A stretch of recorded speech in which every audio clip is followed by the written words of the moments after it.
I saw some, dry brush and leaves around, so, I said to move the bonfire somewhere else, and out of nowhere, Smokey Bear shows up and hugs me. So you noticed some wildfire hazards and moved your bonfire to a safer location. Yeah. Yeah, that's Smokey, all right. He likes it when people help prevent wildfires. It hits him close to home. Not everybody gets the hug, my friend. So that's pretty special to get a hug from Smokey Bear. So it was him. Hey, guys, I told you it was Smokey. Okay, well, congratulations, my friend. And thanks for calling. There are many ways to prevent a wildfire. Learn how you can do your part at SmokeyBear.com. Only you can prevent wildfires. Sponsored by the U.S. Forest Service, Ad Council, and your state forester. Hope you enjoyed your meal. And I just want to say, he's lucky to have a brother like you. Lucky? Caring for my brother is far from easy. Waking up every day, lifting him from the bed to the wheelchair to the car to get him to therapy on time, it's no small task between the doctors and the diagnosis, but nothing can disable this love. This is my big brother, my hero. He's part of me, like my arms and legs, so I'll be his. See, there's no time for tired. This starts again tomorrow. He'll be waiting for me. I wake up for him. I know he needs me, but I'm the lucky one, even though I need help now and then. If you're caring for a loved one, visit aarp.org/caregiving for care guides and community, or call 877-333-5885. Caregiving Resource Center. Support for your strength. Brought to you by AARP and the Ad Council.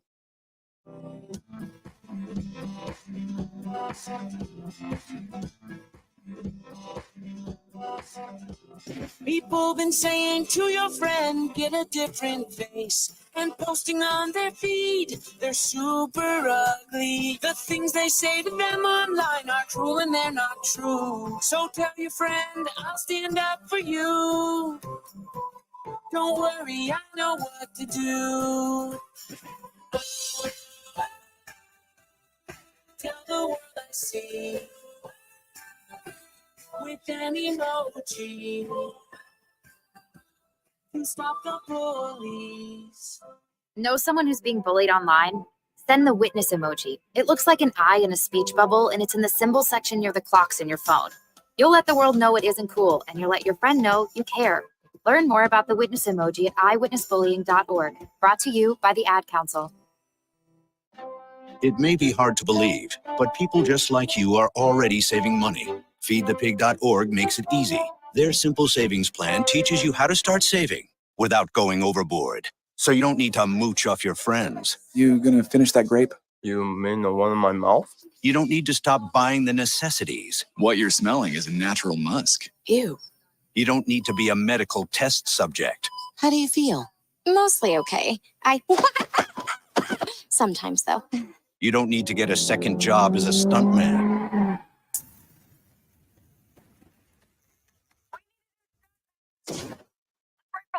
You just need an internet connection.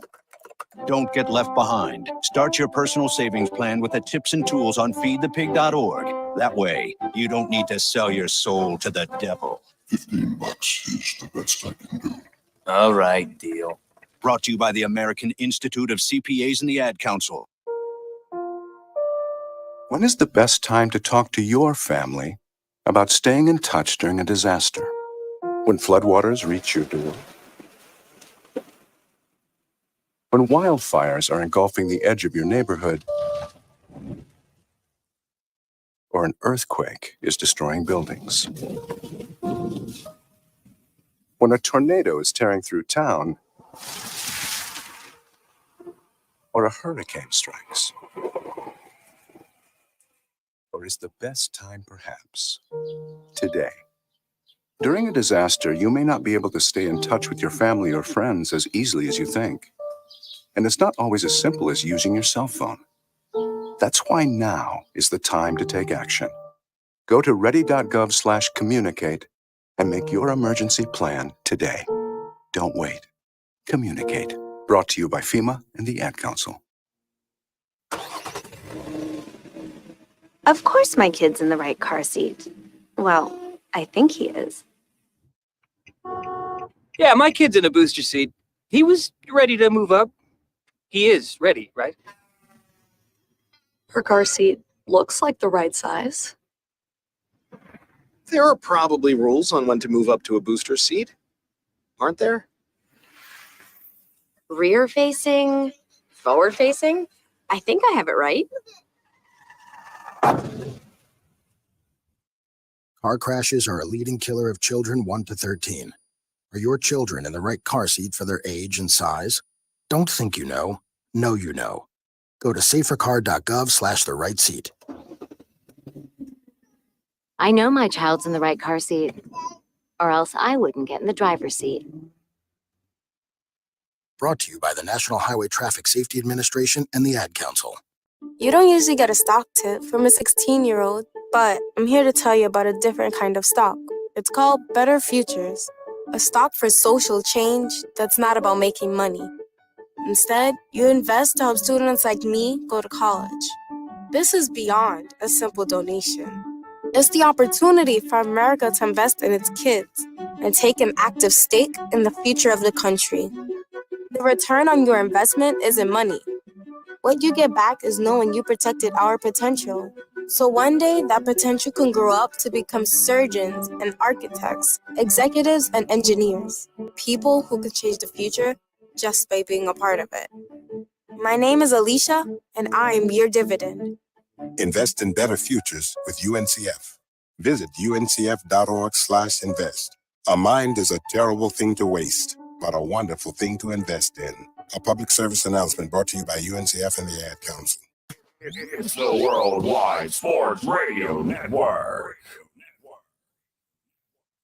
Stephen A. Smith and Pat McAfee both make controversial comments about Caitlin Clark and women's basketball. Tracy McGrady says Steph Curry is not a top 10 player ever, and Christian McCaffrey and Justin Jefferson both get big contracts for their teams, and much, much more on a new show of the Sports Loudmouth.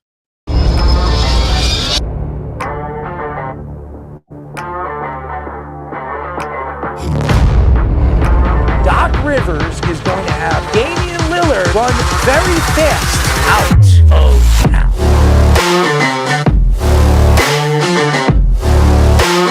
Does he help them win? You're under 500. Aaron Judge helps the Yankees win. You're paying the player $300 million. You better be sure that that guy's going to help you get over the hump.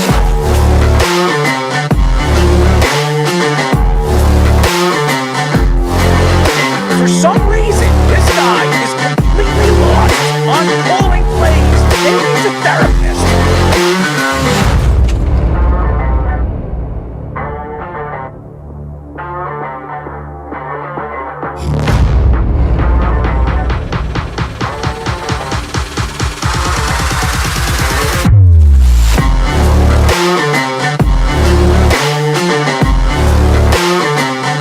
Did you see Lamar Jackson cry to the ref? No, he didn't.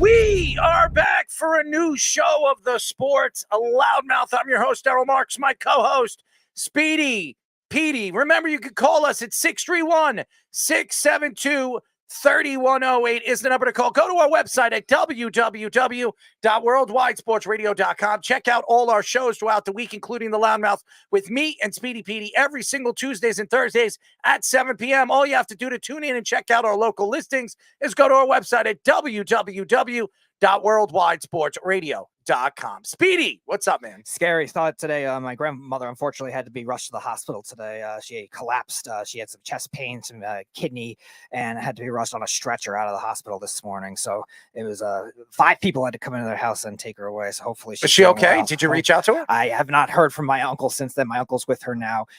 He was worried at the time that it could be a stroke. My mom doesn't think so because she was able to talk, but it's definitely it's something that I did not expect. 6 a.m. till I was asleep. My my uncle came up to rush to tell me that she needed help out of the house, to get everything out of the way. Hopefully she's okay. She's at Stony Brook now. Yeah, she's at Stony Brook. She'll Yeah. be fine. Obviously, if you haven't, no news is good news. That's what everybody says. So hopefully she's okay. Give a shout out to Speedy's grandmother, and hopefully everything is okay. And obviously your uncle's there, so she's in good hands, and she's got great doctors over there. I've been to Stony Brook quite a few times. I know a bunch of the doctors over there, so she's in great hands. But my heart goes out to you and your family. We have a great show lined up for you, but what is going on with this weather, man? I have no idea. It is so humid out, and now I'm hearing that we could have thunderstorms all the way through to Saturday. It's crazy. I don't understand. And by the way, what is going on with people on the damn roads? Everybody, there's more traffic now because it's warm and it's hot. And don't give me that people are off of work because they're staying home because of the great weather. People have to go to work. They got to pay their bills. So I cannot see people going out and just saying, you know what, I'm not going to work today. I'm just going to hang out on the road, go to the mall and hang out at the beach. So unless they have a break or they're having a good time with their husbands, girlfriends, or whatever the hell they're doing, I doubt they're at the beach. Just my opinion. At 8 o'clock, we'll be talking to Cavaliers play-by-play broadcaster Tim Alcorn. He has been on our show before. He is fantastic. I definitely want to get into the Donovan Mitchell situation and the Garland situation because both those guys, it seems to not like each other. Or maybe Darius Garland's trying to run his way out of Cleveland. So I have no idea what's going on with Cleveland. At 9 o'clock, we will be talking to Forever Blueshirts executive editor Jim Cerny. He will be joining us. Did we ever have Jim on the show? No, we have not. He's also of many different other things. Sportsnaut. He used to work for NHL.com and The Athletic. He's a well-known national guy. He's a Ranger guy. In addition to being a Ranger guy. But shout out to our friend Mr. Scultore. I asked him if he wanted to come on. He was on vacation, but he recommended Jim Noah. He doesn't want to come on because he doesn't want to deal with me. That's what it is. He wants to stay the hell away from me because every time he comes on the show and it has anything to do with the Rangers, that's what's going to happen. Spank it. There you go. We're going to spank it. Stephen A. Smith and Pat McAfee both make controversial comments about Caitlin Clark and women's basketball. So that's the first topic we're going to get into. Tracy McGrady says that Steph Curry is not a top 10 player of all time. I agree with him, and I'm sure he has his reasons, and I have mine. Christian McCaffrey and Justin Jefferson both get huge contracts with their respectable teams, the 49ers and the Minnesota Vikings. So we'll get into that. CJ Stroud says that he would take Eli Manning's career over Aaron Rodgers. You're barking up the wrong tree, buddy. Just my opinion. MLB says that the investigations into Shohei Ohtani's interpreter is closed. Oh, what a coinky dink. Automatically, it's closed now. Nobody wants to talk about it. It's very fitting that the MLB don't want to talk about it anymore because it had something to do with their best player or one of their best players. MLB also suspends 2 other players for gambling charges, one for 1 year and the other was banned for life. So the MLB seems to ban people and suspend people, but Shohei Ohtani, he's clear for baseball.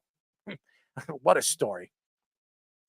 But I want to get into Caitlin Clark because this seems to be the talk of the town right now. Here in New York with Stephen A. Smith, some of the interesting comments he made on his show on First Take, and then the Pat McAfee show. Pat McAfee said some interesting things about Caitlin Clark and the WNBA and why Caitlin Clark is really everything to the WNBA right now. But Caitlin Clark, since entering the WNBA, has been a victim of many cheap shots and hard fouls.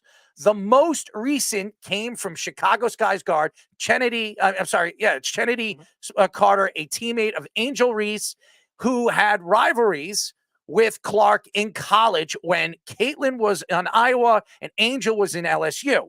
Carter says she had no regrets of what she did to Clark. Angel Reese also mentioned that people are not watching the WNBA and women's basketball because of one person. Stephen A. Smith said that nobody talks WNBA like ESPN. And the reporter Monica McNutt, well, that's a great last name, by the way, McNutt, I'm just mentioning it, said that he could have been talking about it at least for the last 3 years. taking shots at Stephen A. Smith. Pat McAfee also bashed the WNBA rookie class and said it was being saved by Clark, but apologizes when he used the term white bitch. Through their first 10 WNBA career games, Clark is only one of two players along with Sabrina Ionescu with 150 points, 50 rebounds, and 50 assists. Very interesting. And I want to say something about, we will get into the Stephen A. Smith thing because that seems to, it really grew legs for the last 24 to 48 hours. But we're not going to get into that first. I want to get into this hatred for Caitlin Clark. And it doesn't make any sense to me. Caitlin Clark, this past year, being drafted, doing what she did in March Madness in that tournament, going to the national championship and losing in the national championship. Nevertheless, really has been so important for the WNBA's growth. For now, you're going to see new TV deals, which brings in more money, more revenue, which will help who? The players. That's one. Number two, sneaker deals. After getting that big sneaker deal, she has it now. After Caitlin Clark landing that big sneaker deal, people like Chennedy Carter and Angel Reese could be looking at sneaker deals in the near future. Here's another thing. Young girls who are trying to sway away from women's basketball because they make no money and they don't want to travel to Spain or Portugal or wherever they're, Ukraine, to go play basketball, or China, because they don't want to travel away from their families and want to obviously have kids and grow families. They don't want to go over there. But now, if the WNBA takes off, players could make a natural salary, a chance to make a living in the WNBA. And that has a lot to do with Caitlin Clark. Say whatever you want to say about Caitlin Clark, that she's only a three-point shooter. That's all she does. That's ridiculous. Because like we just said, Sabrina Ionescu is the only player right now in the WNBA in the starting of her career that has averaged, who's averaged 150 points, 50 rebounds, and 50 assists in a short time. Now, you sit here today and you wonder why people are picking on a girl like Caitlin Clark. And Caitlin Clark, she's a fantastic talent. There's no question that she is. She's a great three-point shooter. Some people can compare her skills to Steph Curry. Now, let's get into Steph Curry. Does anybody believe that Steph Curry's only a three-point shooter? I'm raising my hand. But guess what? A lot of people believe that Steph Curry could be a top 10 player in NBA history. Tracy McGrady doesn't, but a lot of people do. Now, I look at Steph Curry, his game reminds me, well, first of all, Caitlin Clark's game reminds me of Steph Curry. But Steph Curry is not just a three-point shooter. He's one of the best stealers in the NBA right now. Averages almost 2.5 a game. He rebounds, for a guy his size, averages about 5 to 6 rebounds a game. And assists, average about 6 or 7. When you look at those numbers, and then you look at Caitlin Clark, right now averaging 16 points. 16 points a game, 5 rebounds a game, and 6 assists, 1.3 steals a game, and 1 block. You could say that Caitlin Clark is an all-around good player. Now, I don't know what's going on with Chennedy Carter. I don't know what's going on with Angel Reese. Maybe, obviously, Angel Reese doesn't like her because they played against one another. Maybe that's the point. Maybe they're just completely jealous of her. Maybe Angel Reese told Chennedy to do it. Who knows? Caitlin Clark deserves a lot of credit for the growth of the WNBA. As a matter of fact, every single game she's played at this season, she has sold out. Yes, I'm not going to say Indiana. Caitlin Clark has sold out those stadiums. Now, if you're a team owner right now, if you own a team in the WNBA, Wouldn't you like to see something like that? Wouldn't you like to see a packed stadium? Not only to go and see Caitlin Clark, but go see your team. And if you beat Caitlin Clark, and by the way, Indiana is not a good team. So they're not watching Indiana win those games. You're probably watching Indiana lose those games. The whole point here is she is driving new fans to come to the stadium. She is driving new fans to watch it on TV. She's driving new fans to love the game, which will bring endorsements, jersey sales, and TV deals. Why is the hate for one player? Now, is it just Caitlin Clark? Well, if you look at the numbers right now, the WNBA is up a significant amount right now. TV, when it comes to the TV deal that they have right now over there at ESPN, I think they're on ESPN. Or if you look at what they do when it comes to ticket sales, because if you look, I'm actually a Liberty fan. I've gone to a couple Liberty games live at Madison Square Garden. I've also seen the Liberty play at the Barclays Center. Okay, I will say this: I have seen games where there's not even half the stadium filled. They don't sell out those games. It's not the New York Knicks where it doesn't matter how bad they are; they're going to sell out those games. Corporate America don't care about the WNBA. But the fact that Caitlin Clark is driving these endorsements, these pizza deals. I mean, she's been on pizza commercials. She's been on Subway commercials, State Farm commercials. It's going to open the door up for all these WNBA players. That the WNBA is not a joke anymore. It's starting to grow legs. It's starting to be put on top of those professional men's sports, and women deserve some credit. I believe there'll be a woman coach in the NBA. Eventually, an NBA team's going to give a woman a chance to coach an NBA team. We were all remember in the 90s, and I said this before, Marcelle Riom, she was a goaltender. She was drafted in the NHL. The Tampa Bay Lightning drafted her.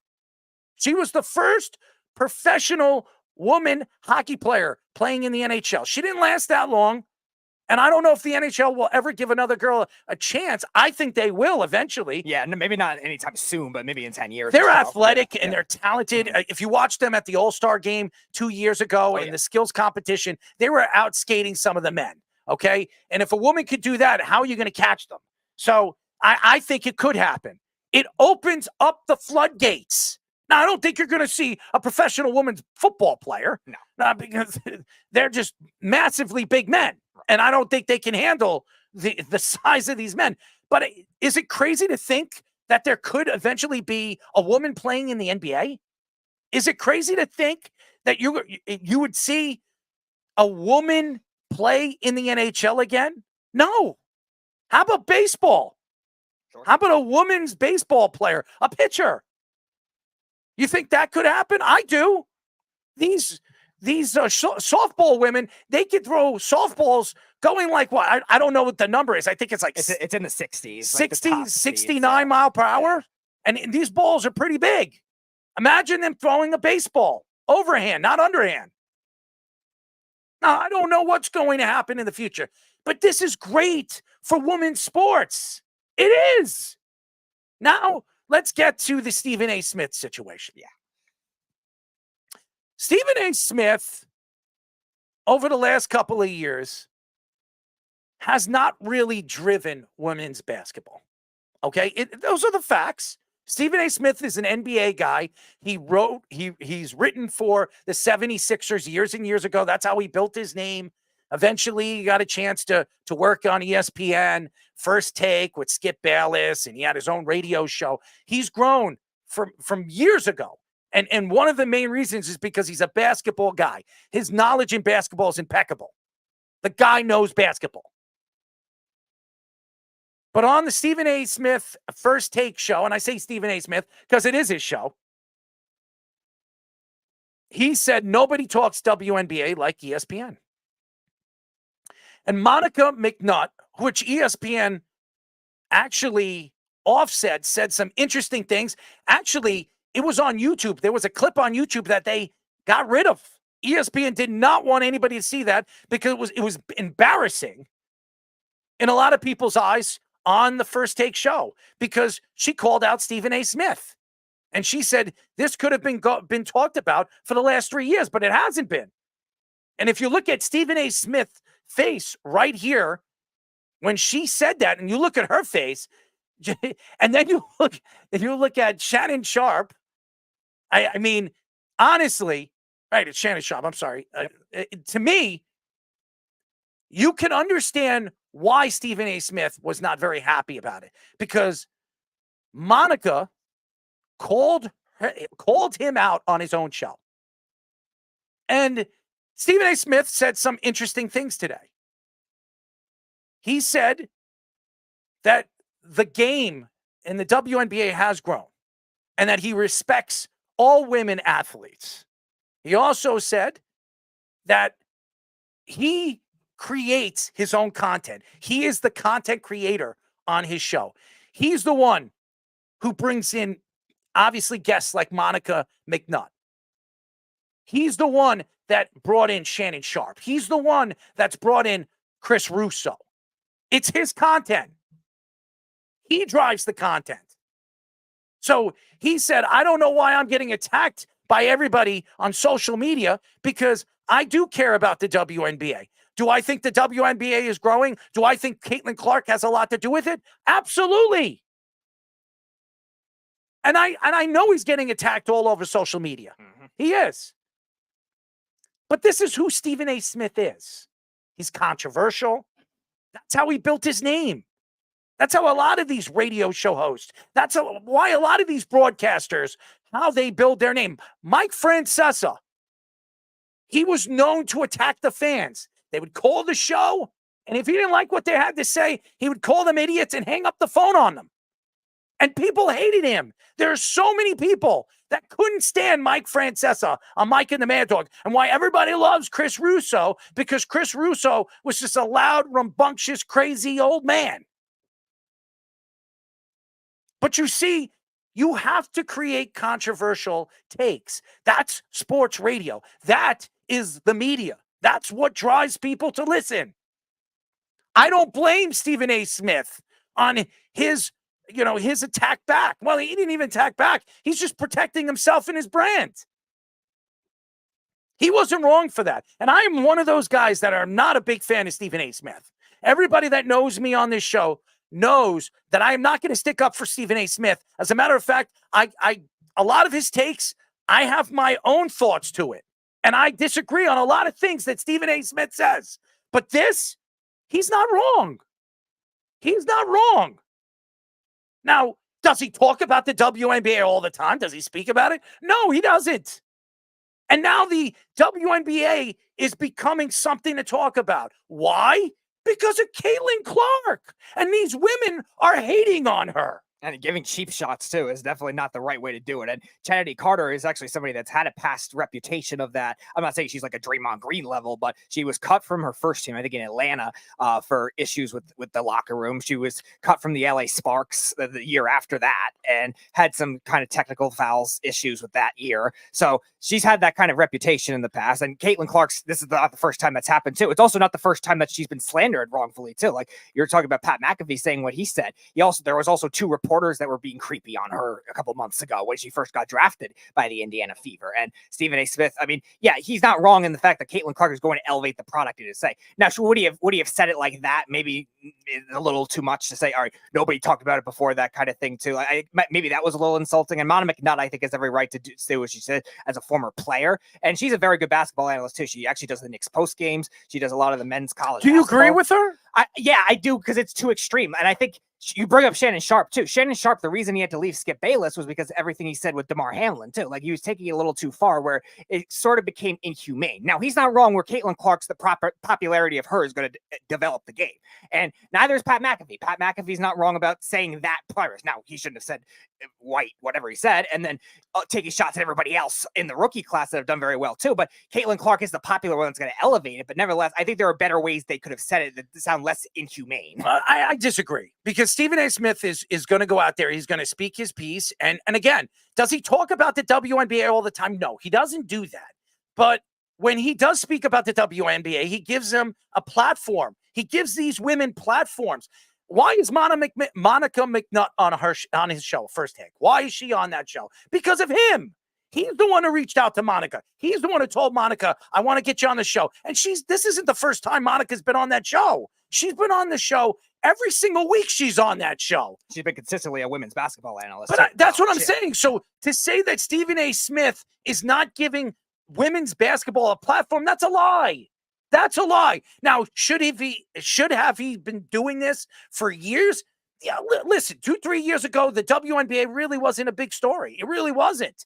But Caitlin Clark and some of these guys, I mean, Sabrina Ionescu, what she did over there at the All-Star game, shooting the three-pointers and facing off against Steph Curry, scoring and shooting, 24 three-pointers and 24 points for those three-point contests and keeping up with Steph Curry. That was amazing. That really puts women's basketball right there with men's basketball. Are they ever going to compete against the NBA? No, they're not. But if these women finally get the contracts that they deserve. I mean, some of these women, they play in the WNBA for 4 or 5 months, and then they leave and they go overseas for the other 5-6 months. And we all know what happened to Brittany Griner. Right. She did that. She played in the WNBA, and then after the season was over, she traveled over there to Russia.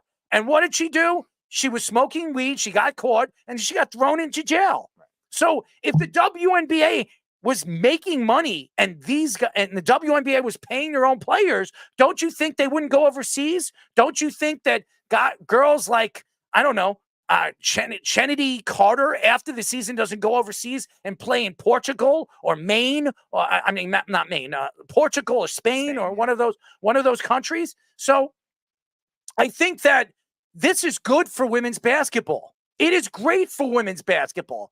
And to me, again, I go to Steph Curry, and I speak about Steph Curry all the time. I am not a big Steph Curry fan. Anybody that listens to the show, I take shots at him, but nobody takes away his greatness. Does anybody believe that Steph Curry isn't the greatest three-point shooter in NBA history? Even I can't argue that anymore. I can't. He is the greatest three-point shooter to ever play in the NBA.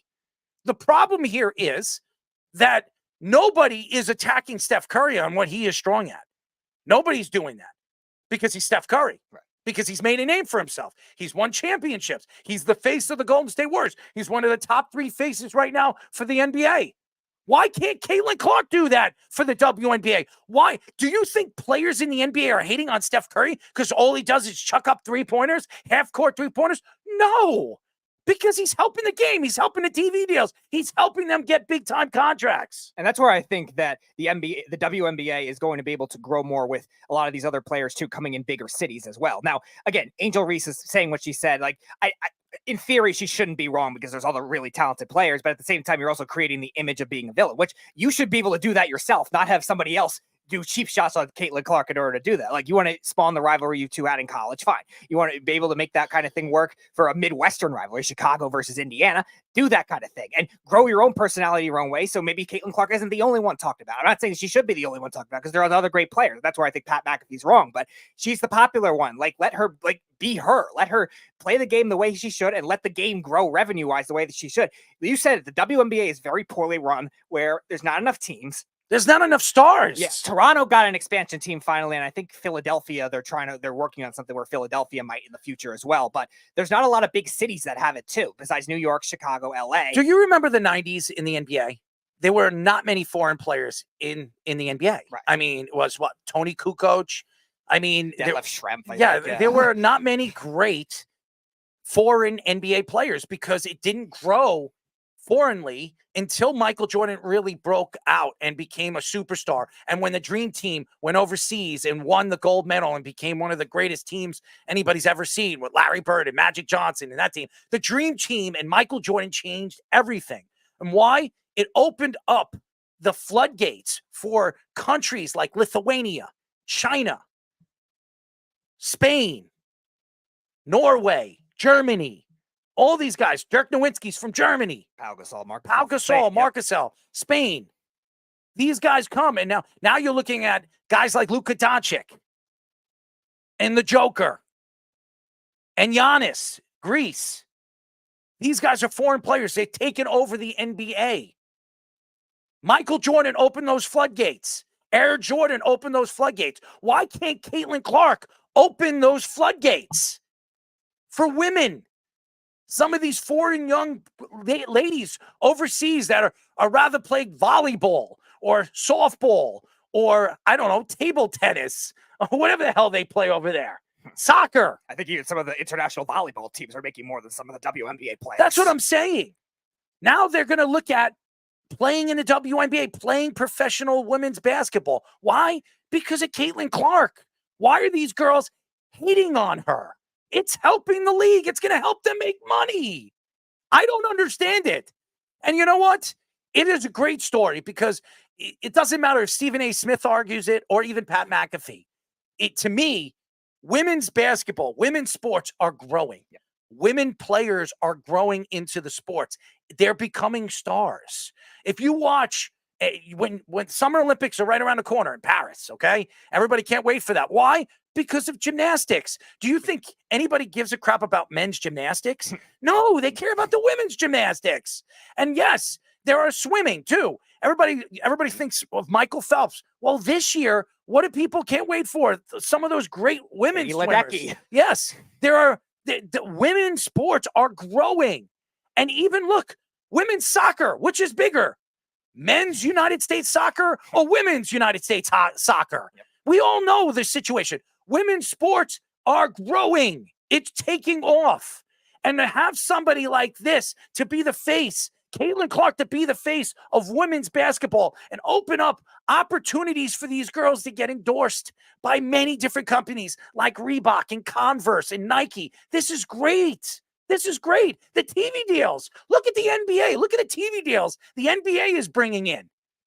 Look at what the NHL has done over the last couple of years with Gary Bettman. Mm-hmm. And they have now a PWHL, too, a women's league that just wrapped up. Minnesota, I think, won their championship against Boston. And I don't know if they're going to be affiliated with the NHL directly, but the NBA and the WNBA have been affiliated with each other for a while now. So why wouldn't they take on that kind of growth? And they've been a league that's been around a lot longer, too. Like you talked about soccer, too, and you talked about some of these other women's sports. Like those leagues are just coming in now. There's a women's professional soccer league, too. I think Alex Morgan plays out in San Diego or something like that. And they have a lot of different teams. But WNBA has been around for a while. It has a rich history that they should be embracing more than the NBA should be embracing more. So why would they downgrade something like this and not try to elevate Caitlin Clark to the level that she could be like everyone else? Speaking of Tracy McGrady, he commented on Twitter. Well, I'm not going to say Twitter. We call it X. About Steph Curry being a top 5 player of all time, saying that he isn't even top 10. And he also mentioned that a top 5 player would still make the playoffs if 1 or 2 guys are missing, which Steph Curry has not done.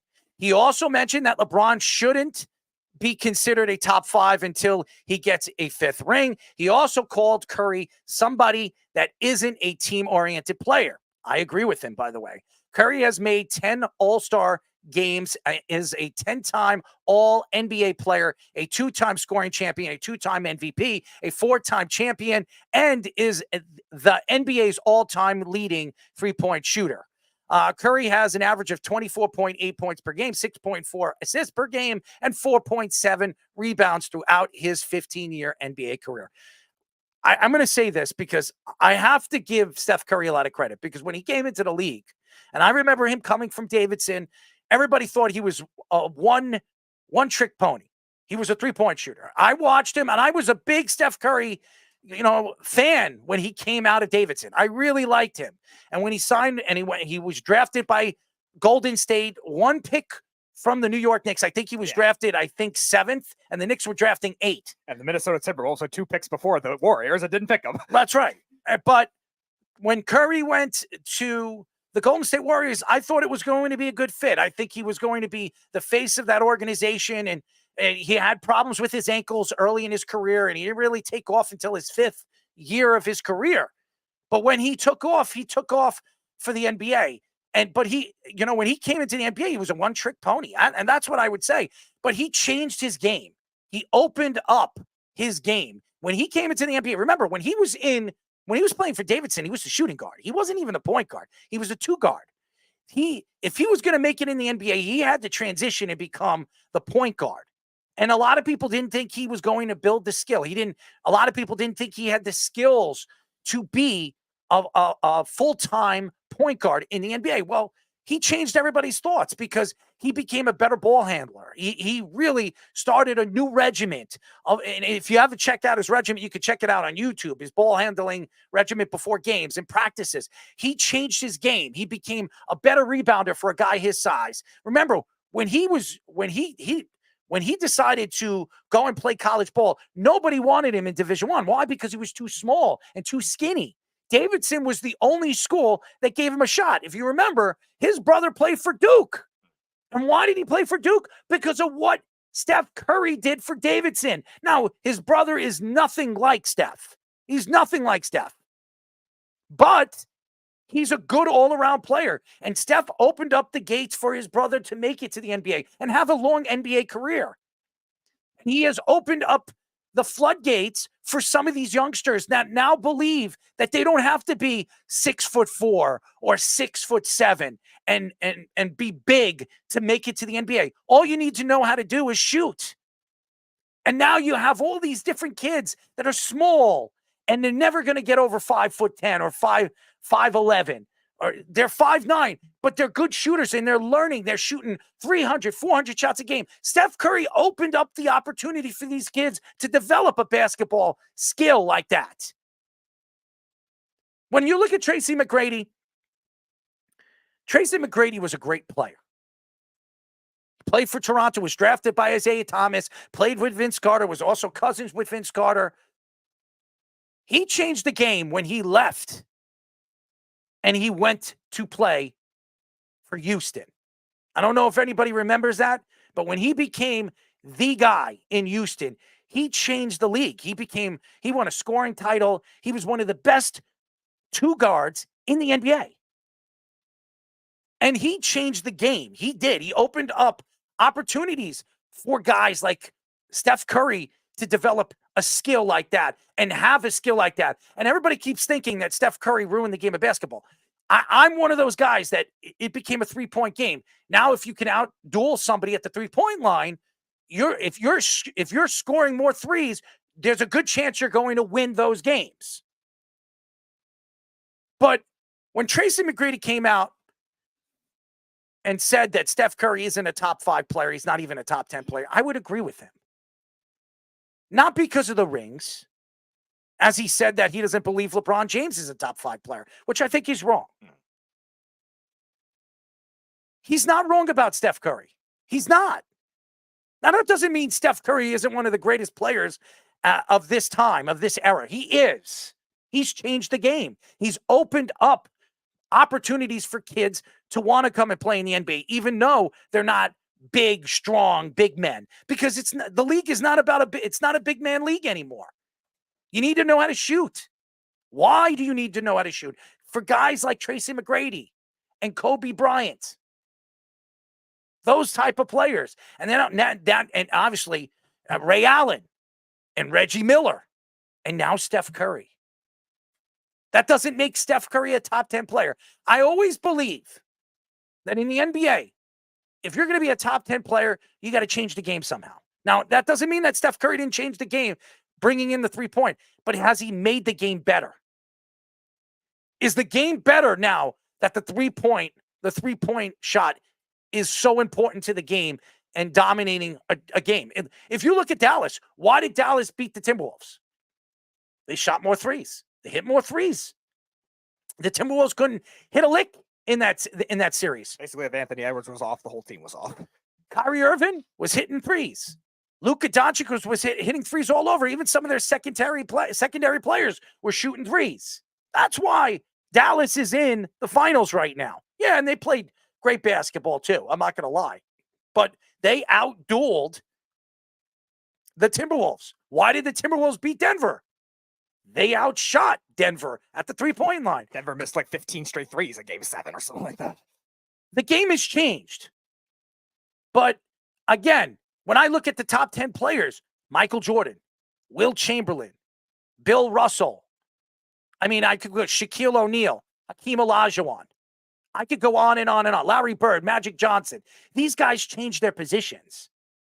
They changed everything. It opened up. Magic Johnson opened up the athletic big small forward that could play multiple positions, open it up for guys like LeBron James. He did.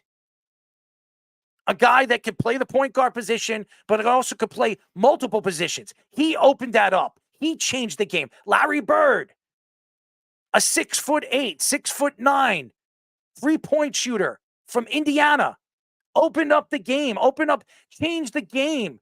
Not only, he wasn't just a 3-point shooter, he was great all around, a great ball handler for a guy his size, for a small forward / power forward. And he could play multiple positions, and he was a good defender.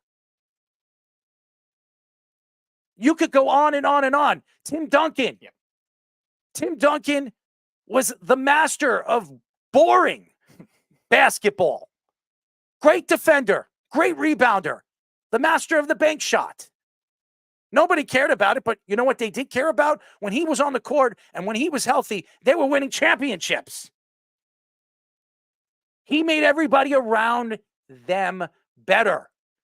As Tracy McGrady came out and said that he doesn't believe that Steph Curry makes everybody around him better. I would agree with that. They won one championship. They won one championship with the three guys before they had to bring Kevin Durant in to help them win multiple championships. And he wasn't even the best player on that team, on that roster. Kevin Durant was. Now, has Kevin Durant won without Golden State? No, because he's a me player. He doesn't make anybody around him better. LeBron James does. That's why LeBron James has won 4 championships. Right? It's 4? I think he's won 4 5. championships. Right. 4. Kobe Bryant? A lot of people would put Kobe Bryant on the top 10. I don't. Because he's the complete mimic of Michael Jordan. Now, that doesn't mean that Kobe, some people wouldn't put him there. I know Stephen A. Smith puts Kobe Bryant as a top 10 player, the Black Mamba. I know a lot of people think that Kobe Bryant is one of the greatest basketball players ever. And he might be in some people's list of great players. I look at Allen Iverson. He changed the game. A guy his size, as athletic as he is, he brought in that dominant crossover. Kyrie Irving is one of the best I've ever seen. And if, like I said on the show many, many times, if Kyrie Irving just kept his mouth shut, he could be looked and considered as one of the most talented players we've ever seen in the NBA. Kobe didn't talk on the court. He let his game do the talking. Allen Iverson did too, besides going to practice.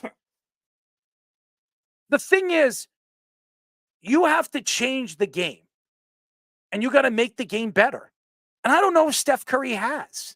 And to be considered one of the greatest, you have to make everybody around you better. Hakeem Olajuwon made everybody around him better. Maxwell, even Charles Barkley, at the tail end of his career, was a better player. Kenny the Jet Smith, I think. Kenny the Jet Smith. Yeah. I mean, Robert Horry. Robert Horry played for great teams. Why do you think Robert Horry, I think, has 8 championships? Yeah, it's the second most all time, only to Bill Russell. Why do you think he's won 8 championships? He played for great teams. He played for San Antonio, Tim Duncan. He played for Houston. Oh, you got to play with Hakeem Olajuwon. He played for the Lakers. He played for the Lakers. He got to play with Shaquille O'Neal and Kobe Bryant. When you play with great players, you're going to have great expectations. And that's called winning. Steph Curry has played with great players. Has he made Klay Thompson better? No. Has he made Draymond Green better? No. If anything, and it's crazy for me to say this, I think Draymond Green has made all of them better when they play with him. When he was at the top of his game, Draymond Green was a good rebounder.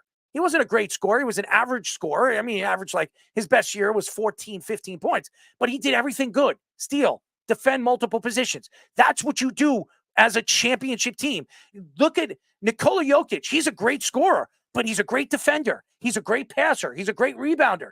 Those kind of guys don't grow on trees. Those are special players. Do I believe Nikola Jokic at this time is a top 10 player? No. But if Nikola Jokic wins another championship, which he could, he's going to be considered a top 10 player of all time because he changes the game. And also the well-roundedness of certain players that has to be accounted for when you're doing these types of rankings too. And both, I think, Nikola Jokic and Luka Doncic could come for that kind of thing down the road. They have to do more. They're younger, but they have to do more. And a lot of these guys you're putting in the top 10 arguments are much more well-rounded players than Steph Curry is. Now, Steph Curry, I think he's a better, like, I know his assist numbers don't show like Chris Paul does or Jason Kidd or these other top point guards of all time, but that's because he shoots a lot too. He's also a very good ball handler and good off-the-ball type guy. Now, his defense is flawed. I think his inside game has been better than expected, but still not great in comparison to other things. That's something you could take away in comparison to these other guys. Now, I'm not going to bash him for size. I'm not going to bash him for skill, anything like that. But Kobe Bryant was a much more well-rounded player than Steph Curry. So was Jason Kidd. And a lot of those centers you mentioned, Hakeem Olajuwon was a great passer for a big man. Tim Duncan was a tremendous passer. Charles Barkley. Yeah. So there's enough of those types of guys that are still well-rounded. Now, do I think he's top 20? Yes, I would say he's top 20. I don't think he's top 20. He's probably in that more like 15. Top 25. 20. Okay. 15 to 20 range for me, whatever. Again, you're picking and choosing a lot of these different types of centers. That's where I think Kobe is. I think Kobe's 15 or 16 on my list. Okay. And Kobe Bryant is a much more well-rounded player that could do everything in comparison to Steph Curry. I'm not saying that Steph Curry didn't have traits. Kobe Bryant was an all-NBA defensive player and an all-NBA offensive player. I mean, he did everything. Steph Curry will never be an all-NBA first or second team defensive player or third team.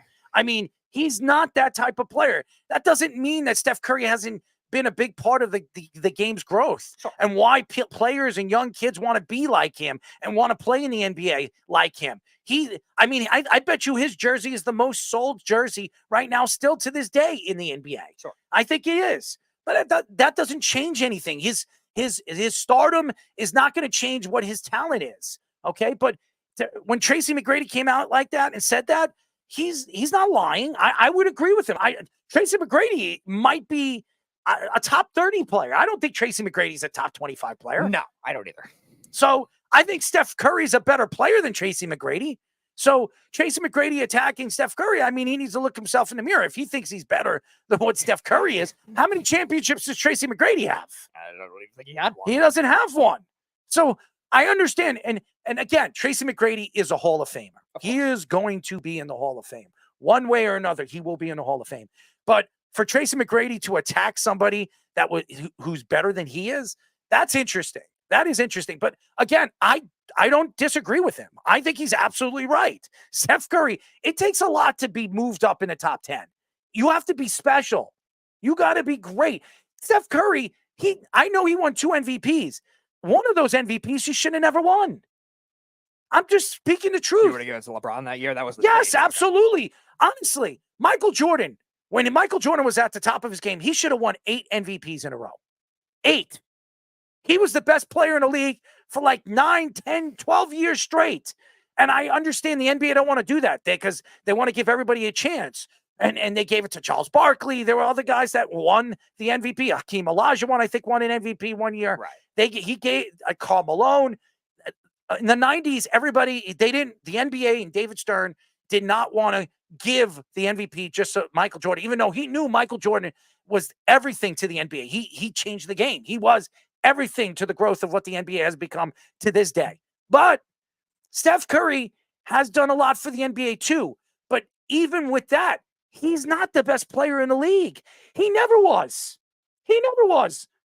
Steph Curry was never the best player in the league, even when he won those 2 MVPs. LeBron James was. Yeah, and you also look at the MVP status in general for a lot of these, the patterns of it, even in the 2000s, when you look at some of the controversial ones, there's always, everyone talks about the one that Steve Nash won that he should never have won because Kobe and Dirk were definitely that much better. You could even talk about this year, people were debating Jokic or Doncic too. Like they made a give it to I Jokic. think Doncic got absolutely screwed. I can see that angle because Jokic got screwed last year because of Embiid, so maybe they thought of it as all right, we're going to give it to you this year because of the sympathy thing. Whereas Luka Doncic had a better year than Embiid did last year when you look at comparing those 2 years, and then you look at James Harden when he won the MVP. I thought Anthony Davis should have won MVP. Other people thought LeBron. Like they don't want to do that kind of thing. I guess to maybe split up the awards to make sure there's a lot of great players. It's been good for their brand. It's been good for a lot of other things. But yeah, there's definitely some fishiness when it comes to the MVPs. The best player in the NBA right now is Luka Doncic. I've been saying that for the last 2 years. I think he is the best player in the NBA. And I think eventually the NBA is going to see that to be that. And I will say this,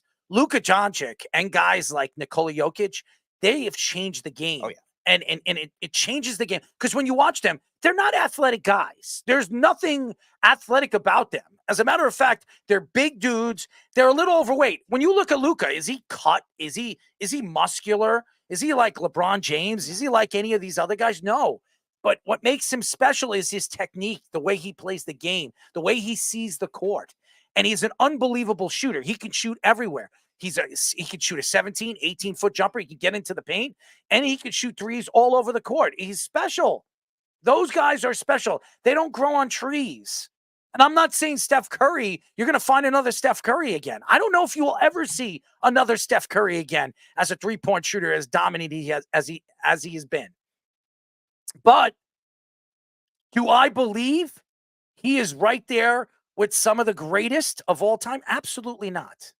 Absolutely not. And also, you look at some of the traits that those two guys possess, Luka Doncic and Nikola Jokic, that could be their next transcendent for the game as well. Nikola Jokic being that new big man type point guard, the way he passes the ball, it's like otherworldly what he does, the creativity that does. And Luka Doncic, the ball handling skills that he has for somebody that big as well, transforming the point guard position that way. And some of the greats you were talking about already, like they had their own trendsetter for that kind of thing. Kareem Abdul-Jabbar was the hook shot, that type of floater that really revolutionized the center position. Larry Bird, you were talking about, really revolutionized the three-point shooting for that somebody that size in the 80s when they just came out with the rule of having a three-point line. Like, that's why I don't think a well-rounded player could be alleviated if they also change the game in their own way. Steph Curry definitely changed the game, no doubt. He's definitely, when you look at influence-wise, top 10. But when you look at the well-rounded game attached to that of what it could be, yeah, I agree with Tracy McGrady on that one. ESPN reports that the MLB has officially closed the investigation into Shohei Ohtani's former interpreter. He pleaded guilty to bank and tax fraud charges this morning and will get a prison sentence that is up to 33 years. He pleaded guilty to directly using Ohtani's bank accounts without his permission and had direct access to his bank in Japan. Matthew Boyer, the bookie involved in the illegal operations, is also being investigated. MLB also banned an athletic pitcher for 1 year while he was betting in the minor leagues. MLB also banned a Padres prospect for life for illegal betting charges from 2022 when he was a Pirate, and betting charges from the last season while he was a minor league player for the Padres. I'm going to say something. The fact that the MLB is done investigating Ohtani's interpreter and Ohtani, it's just an absolute joke.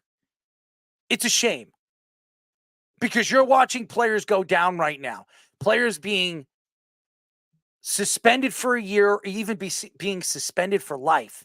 And Shohei Ohtani, who claims he knew nothing about the $17 or $18 million his interpreter was taking out of his account and using it to bet on not just baseball, but other sports, to me, doesn't make any sense. I'm not going to sit here and say that Shohei Ohtani didn't get away with something like this and think that baseball didn't have something behind it. Baseball, and I'm not just saying professional baseball, professional sports, when you have superstars this big, like Shohei Ohtani. I mean, Shohei Ohtani is one of the best hitters in baseball, one of the better pitchers in baseball, and he has been the face of professional baseball for the last 4 years. When you have a player that good and baseball trying to grow, when you see the NHL getting their new TV deals, and when you see the NBA growing like they have over the last couple of years, foreignly and domestically,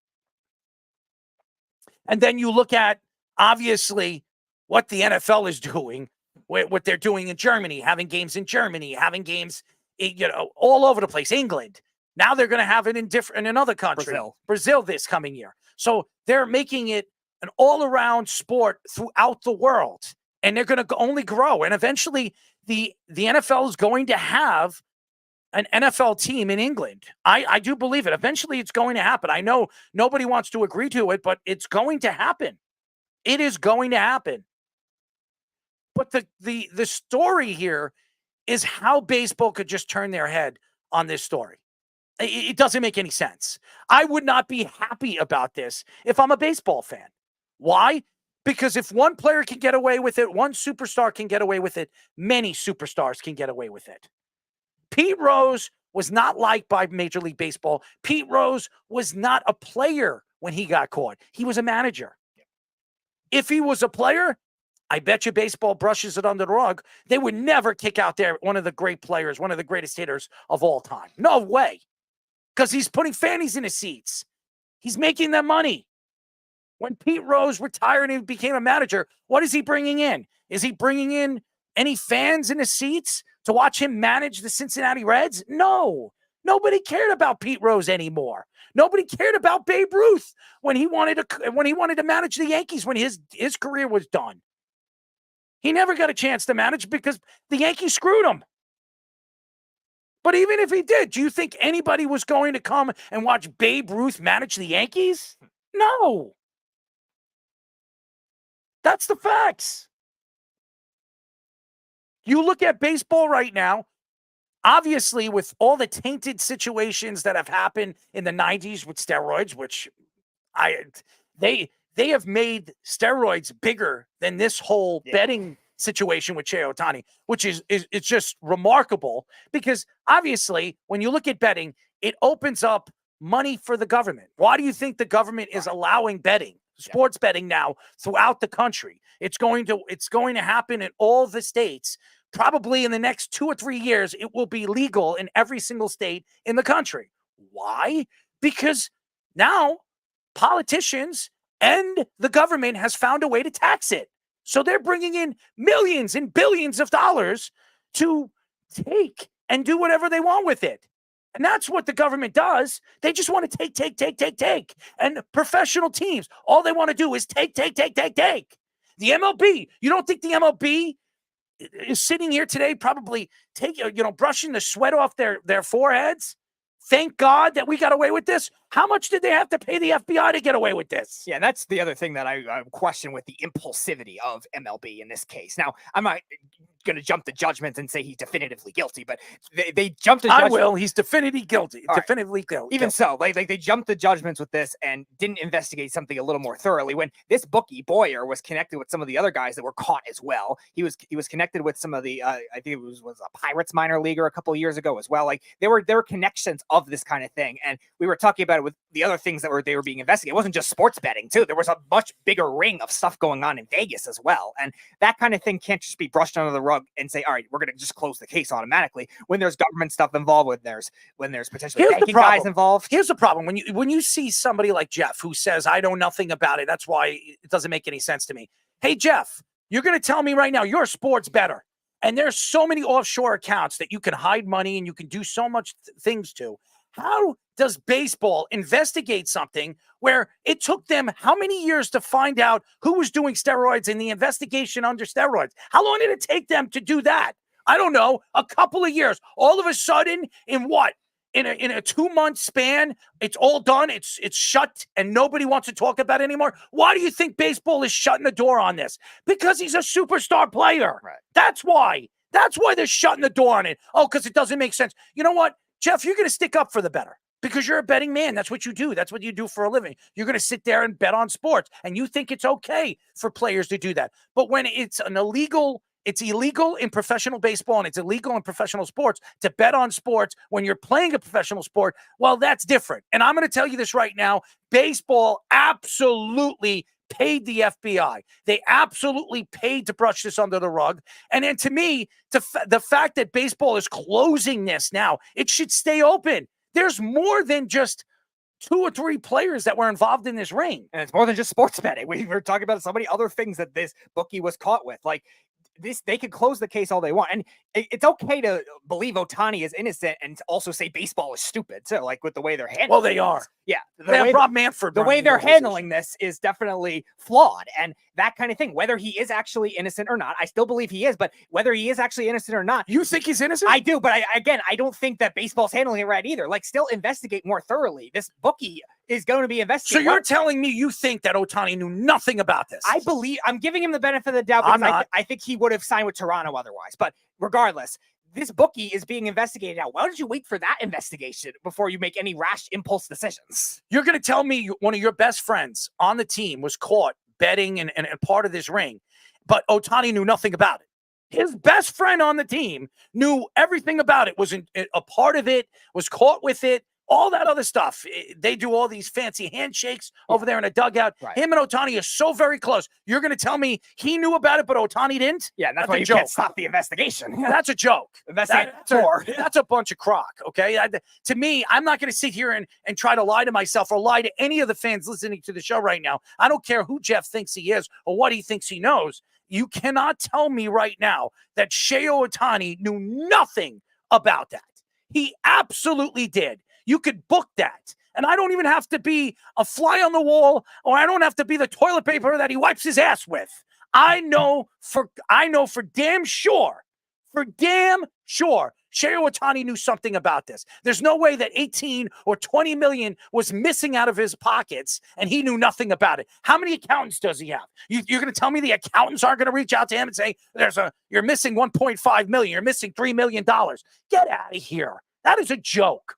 And I'm not giving them the benefit of doubt. And I'm not going to give the baseball the benefit of doubt after what they did to Pete Rose and what they've done to baseball in the 90s with steroids, which, by the way, should have been allowed. And half of these players, Barry Bonds, Mark McGwire, Sammy Sosa, every single one, Roger Clemens, every single one of these guys should be in the Hall of Fame. So shame on MLB, shame on Bud Selig, shame on Rob, a.k.a. Idiot Manford, for not allowing that. When we come back, ladies and gentlemen, we will be talking to our friend, Cavaliers play-by-play broadcaster, Tim Alcorn. But first, our Sports Minute with Tommy Scoops. This is the Sports Loudmouth Sports Minute. Are you ready to get loud? With Tommy Scoops. That's right. It is 8 o'clock. Everybody knows it is time for the Sports Loudmouth Sports Report with the man Tommy Scoops. Getting straight into it, over in the NBA. Jonte Porter allegedly threw games to cover significant gambling debts. After receiving a lifetime ban back in April from the NBA for betting on NBA games, Porter was encouraged to throw games to clear certain debts. Over in the NFL, the Eagles announced that they are going to be moving veteran cornerback James Bradberry to safety. After the Eagles drafted 2 cornerbacks this draft, head coach Nick Sirianni is confident Bradberry can successfully make the transition based off of his game last season. And lastly, after missing voluntary team activities, linebacker Micah Parsons downplayed the situation, saying he is caught up on the team's defense and it allowed his body to rest for next season. Going into scoops and scores right now, currently over in the MLB, only slate of games that we got going on. The Yankees have a 1-0 lead over Minnesota, with Kansas City having a 5-3 lead over Cleveland. Pittsburgh has a 1-0 lead over Los Angeles. Milwaukee has a 1-0 lead over Philadelphia, with Tampa Bay having a 9-3 lead over Miami. The Mets have a 5-0 lead over Washington, while Baltimore has a 4-0 lead over Toronto, and Atlanta has a 2-1 lead over Boston. That's currently all the time I have for you guys right now. I'm going to be back later in the show for an update, but I'm going to send it back to the boys on the Sports Loudmouth. This is the Sports Loudmouth. Willie Whoppers, Speedy! Willie Whoppers! No, I'm not embracing it. I'm going to cure some other conversation. No, I would rush her to the hospital. You said smothering. It's not something I think about. No, I'm not embracing it. Good for me, good for you. It's good for both. Do you bend the meat? 631-672-3108 is the number to call. You're listening to the Sports Loudmouth. I'm your host, Errol Marks, my co-host, Speedy.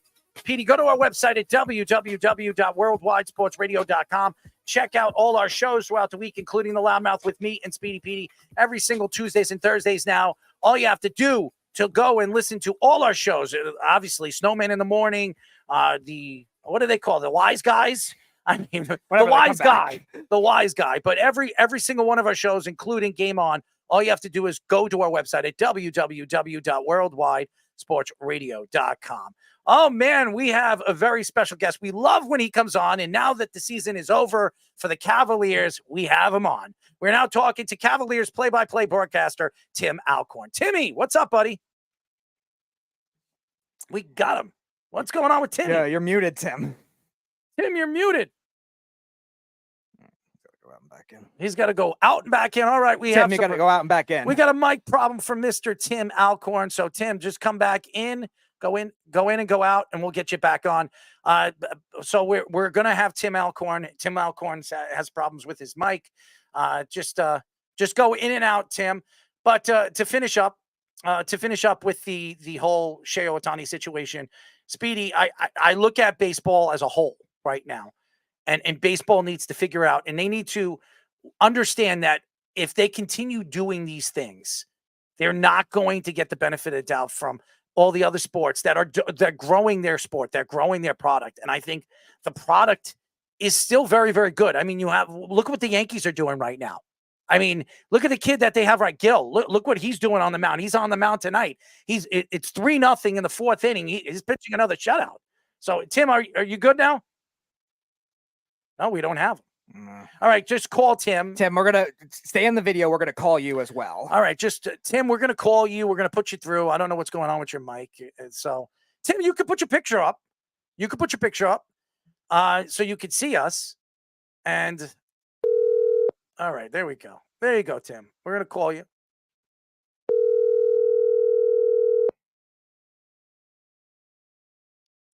Oh, he's on his phone. Oh, he's on his phone. That's the problem. We're having problems. Why don't we go to a quick break? When we come back, we will have our very special guest. We will be talking to Tim Alcorn here on the Sports Loudmouth. It's the Worldwide Sports Radio Network.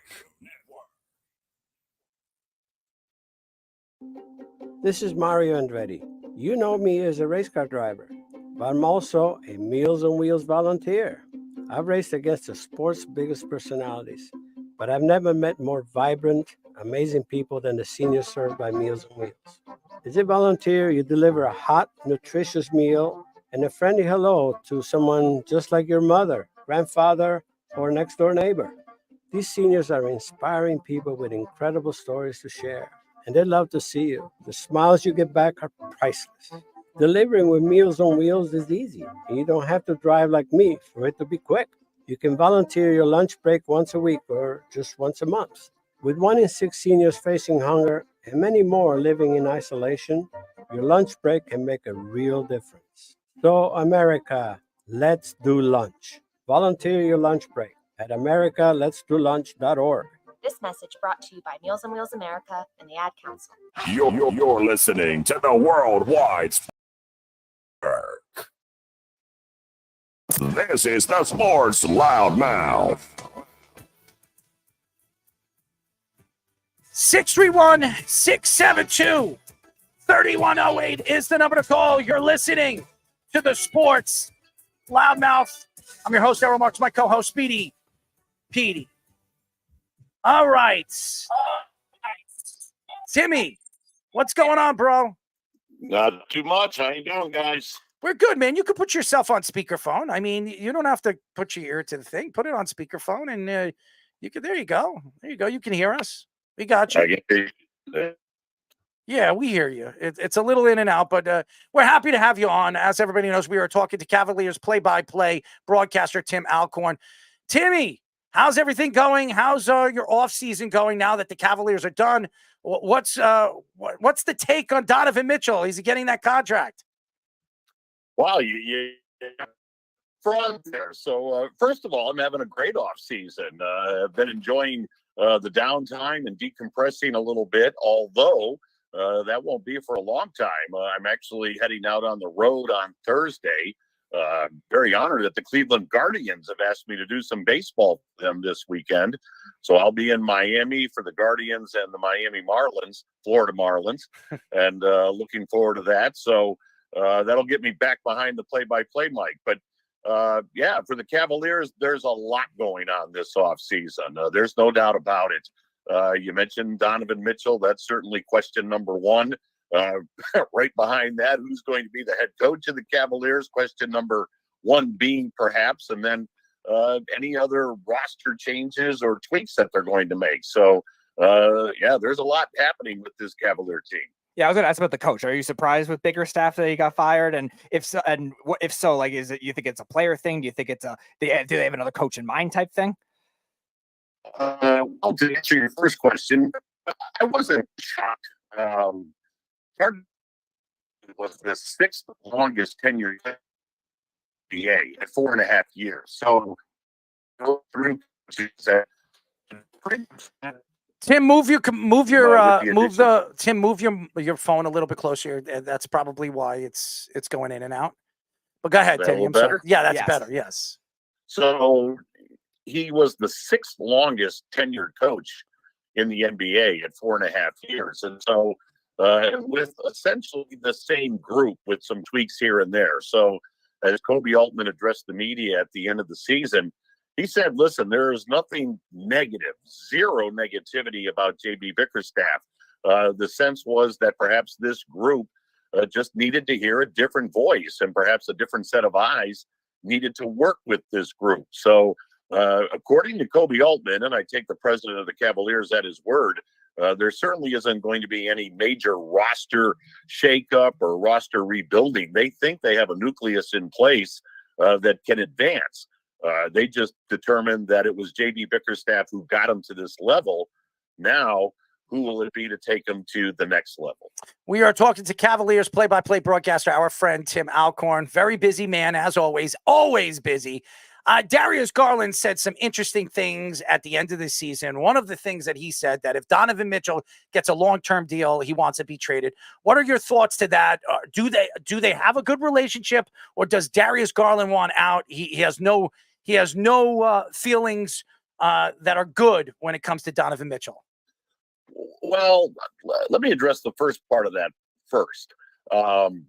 Darius Garland is not on record as saying that. There are reports, and again, there are reports that Garland's people, his agents, have said that to Kobe Altman and to the Cavaliers as an organization. But there's nothing out there that says Darius Garland himself has said to the Cavalier organization, I want this to happen if Donovan Mitchell does indeed re-sign or extend his contract.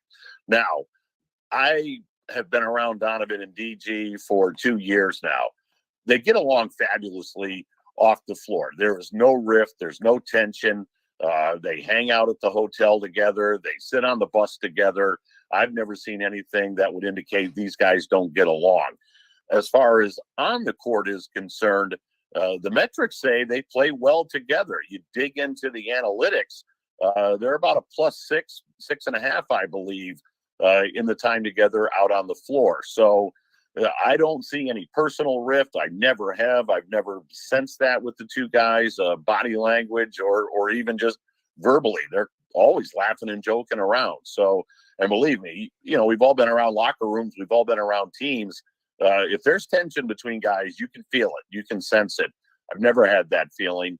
And again, as far as does he want out, those are reports that are circulating, but there hasn't been anything concrete from DG himself that he has said that to the Cavaliers as an organization. So two young players, Evan Mobley and Isaac Okoro, both making some progressions in certain areas. Mobley, a very good defensive player, one of the best in the league, and Isaac Okoro looking like a very good perimeter guy as well. So what are your thoughts on those two players and the Cavaliers? What do they have to do with them with their contracts coming up? Well, first of all, you've got Isaac coming into his restricted free agency. So he's going to put himself out there, but the Cavaliers will be able to match any offer that he would receive and or do a sign and trade. But the Cavaliers are high on Isaac Okoro. They like him, and they thought, to your point, his defense has been elite since the time he came into the league. Offensively, he certainly struggled the first couple of years. You can't sugarcoat that. But this past season, his offensive production did go up. His three-point shooting did go up. Now, it dropped during the playoffs. So do you look at the larger sample size, or do you look at the 12 games in the playoffs, the 7 with Orlando and the 5 with Boston? But the Cavaliers are high on on Isaac Okoro. They're not just going to let him walk away. Evan Mobley, I thought, really sparkled in that Boston series. He really came to play, and he had to with Jared Allen out of the lineup in that series against the Celtics. So believe me, the Cavaliers, 3rd pick in the draft, rookie of the year runner-up a couple of years ago to Scotty Barnes in Toronto. So they see Evan Mobley's game developing, and they're very high on Evan Mobley. So I think they want to keep both of those guys around. And going back to what I said earlier, Kobe Altman's season-ending press conference, he said, I don't see a major roster shakeup. I like this core group, and they've only been together 2 years. And in both of those years, especially this year, they've been riddled with injuries. They just need to get through a season healthy. It's interesting, guys, for this projected starting five, once Max Strus was brought in, the projected starting five, Garland, Mitchell, Strus, Mobley, Allen, they only started 28 games this year. Wow. That's 1/3 of the season, which means 2/3 of the year, that projected starting five didn't take the floor to start the game. So I think the Cavaliers are looking at that and saying, we got to the second round against Boston. Yeah, we got knocked out in 5, but we never had Jared Allen. We didn't have Donovan Mitchell for the final 2 games of that series, and they didn't have LeVert for the 5th game. And yet I thought in games 4 and 5, they played their asses off. They played hard. So I think the Cavs organization is looking at that as saying there's no need to restructure this roster. You know, it's so interesting when you brought up the Boston series, because the Boston series really stood out to me because Donovan Mitchell was not playing in that series the last 2 games. Jared Allen barely played.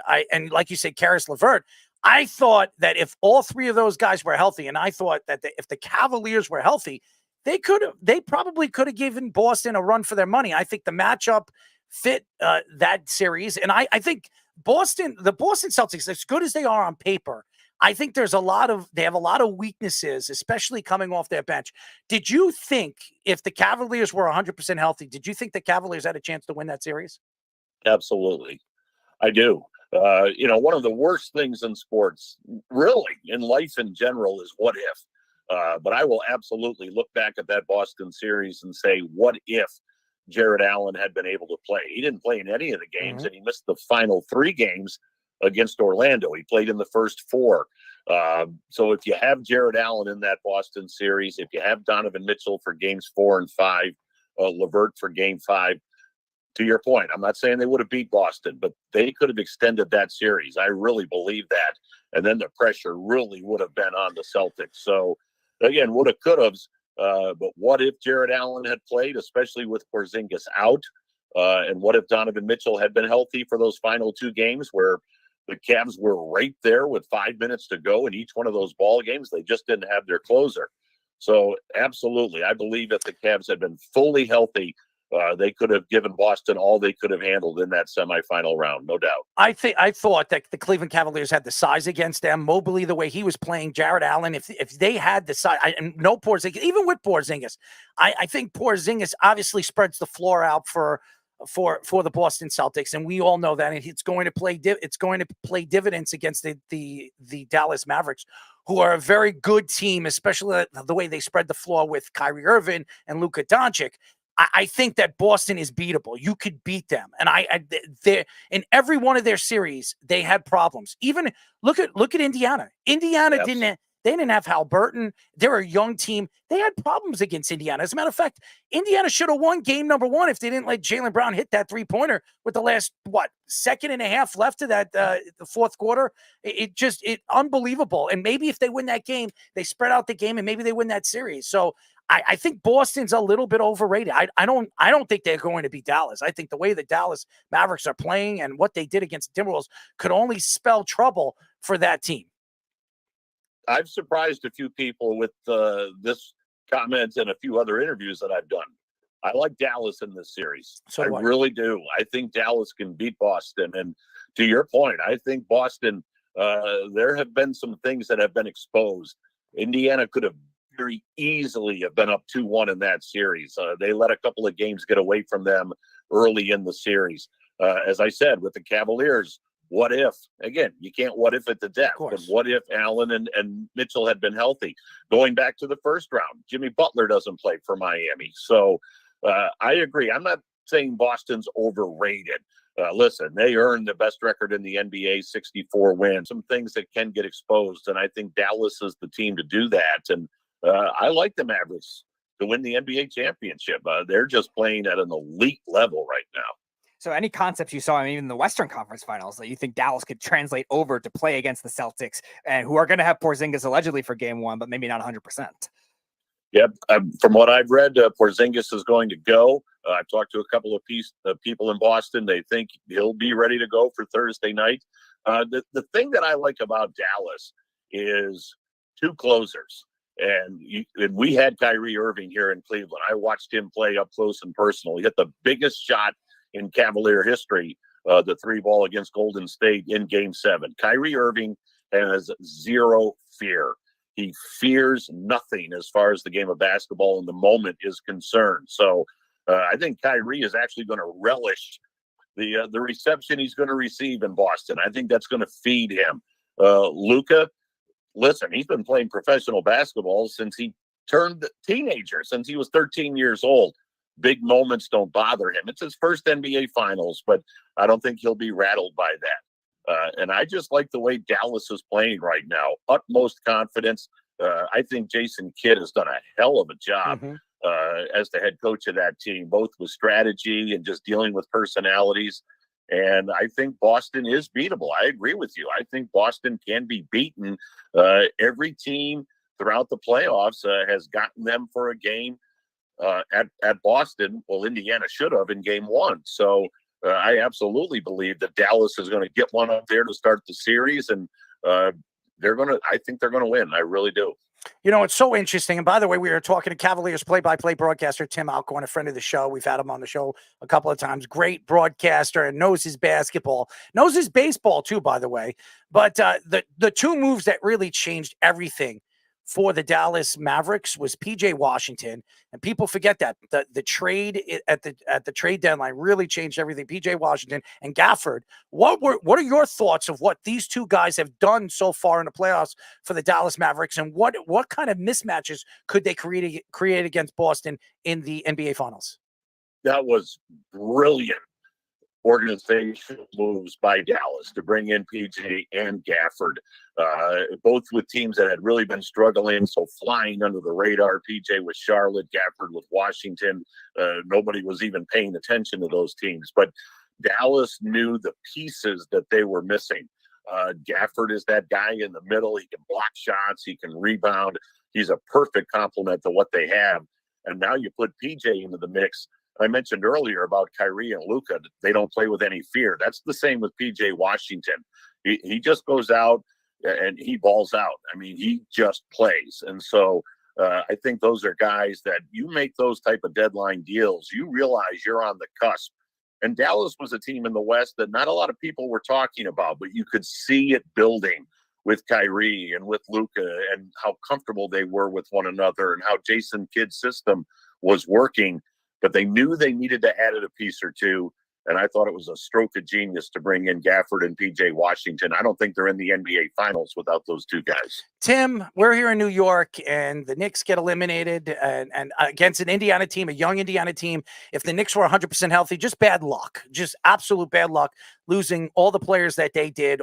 They lost 4 of their top 5 starters throughout the season, and it affected. And Jalen Brunson breaking his hand in the final game of game number 7, just the Knicks' luck.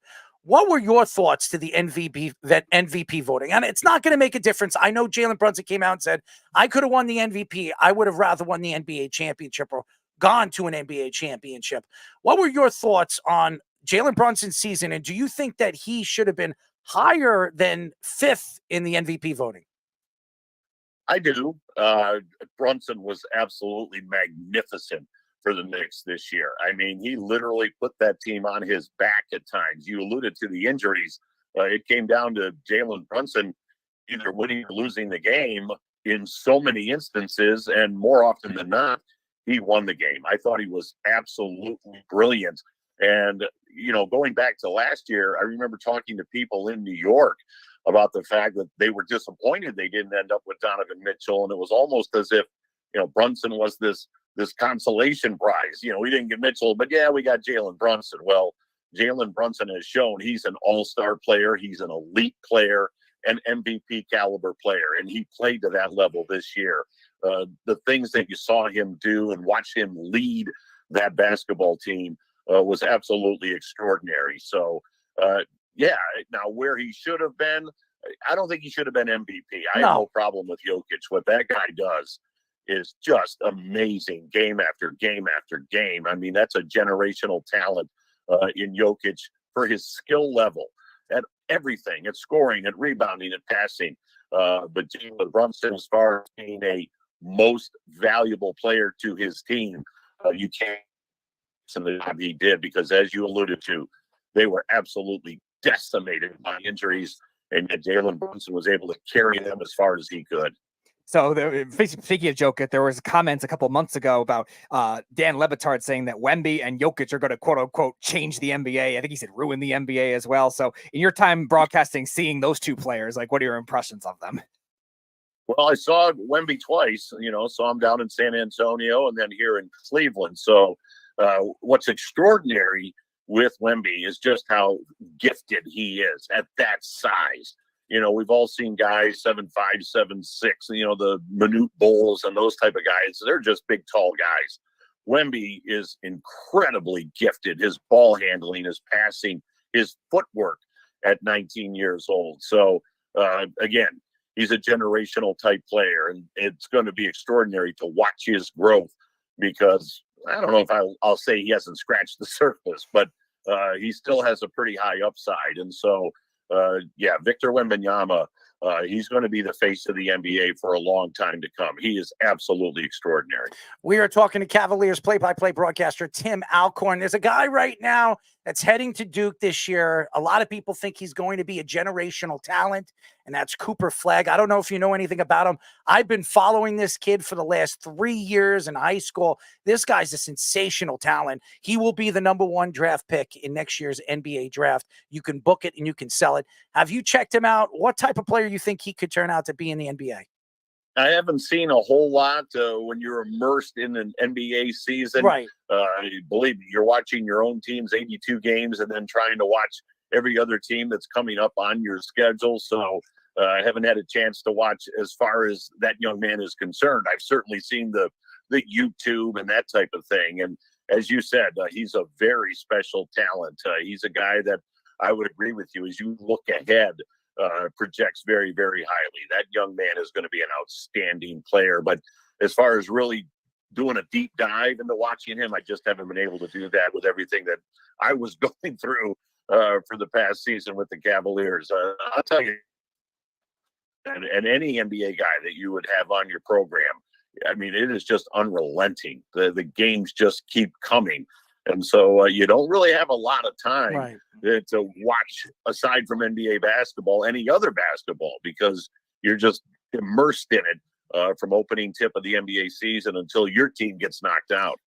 Tracy McGrady said something very, very interesting this past, the last 24 hours. And the interesting thing is he doesn't believe Steph Curry is a top 5, top 10 player. I would agree with him.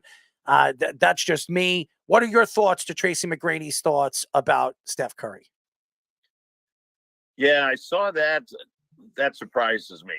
To me, Steph Curry is probably the best 2-guard that's ever played the game. Wow. To me. I mean, just his shooting. Better than Michael Jordan?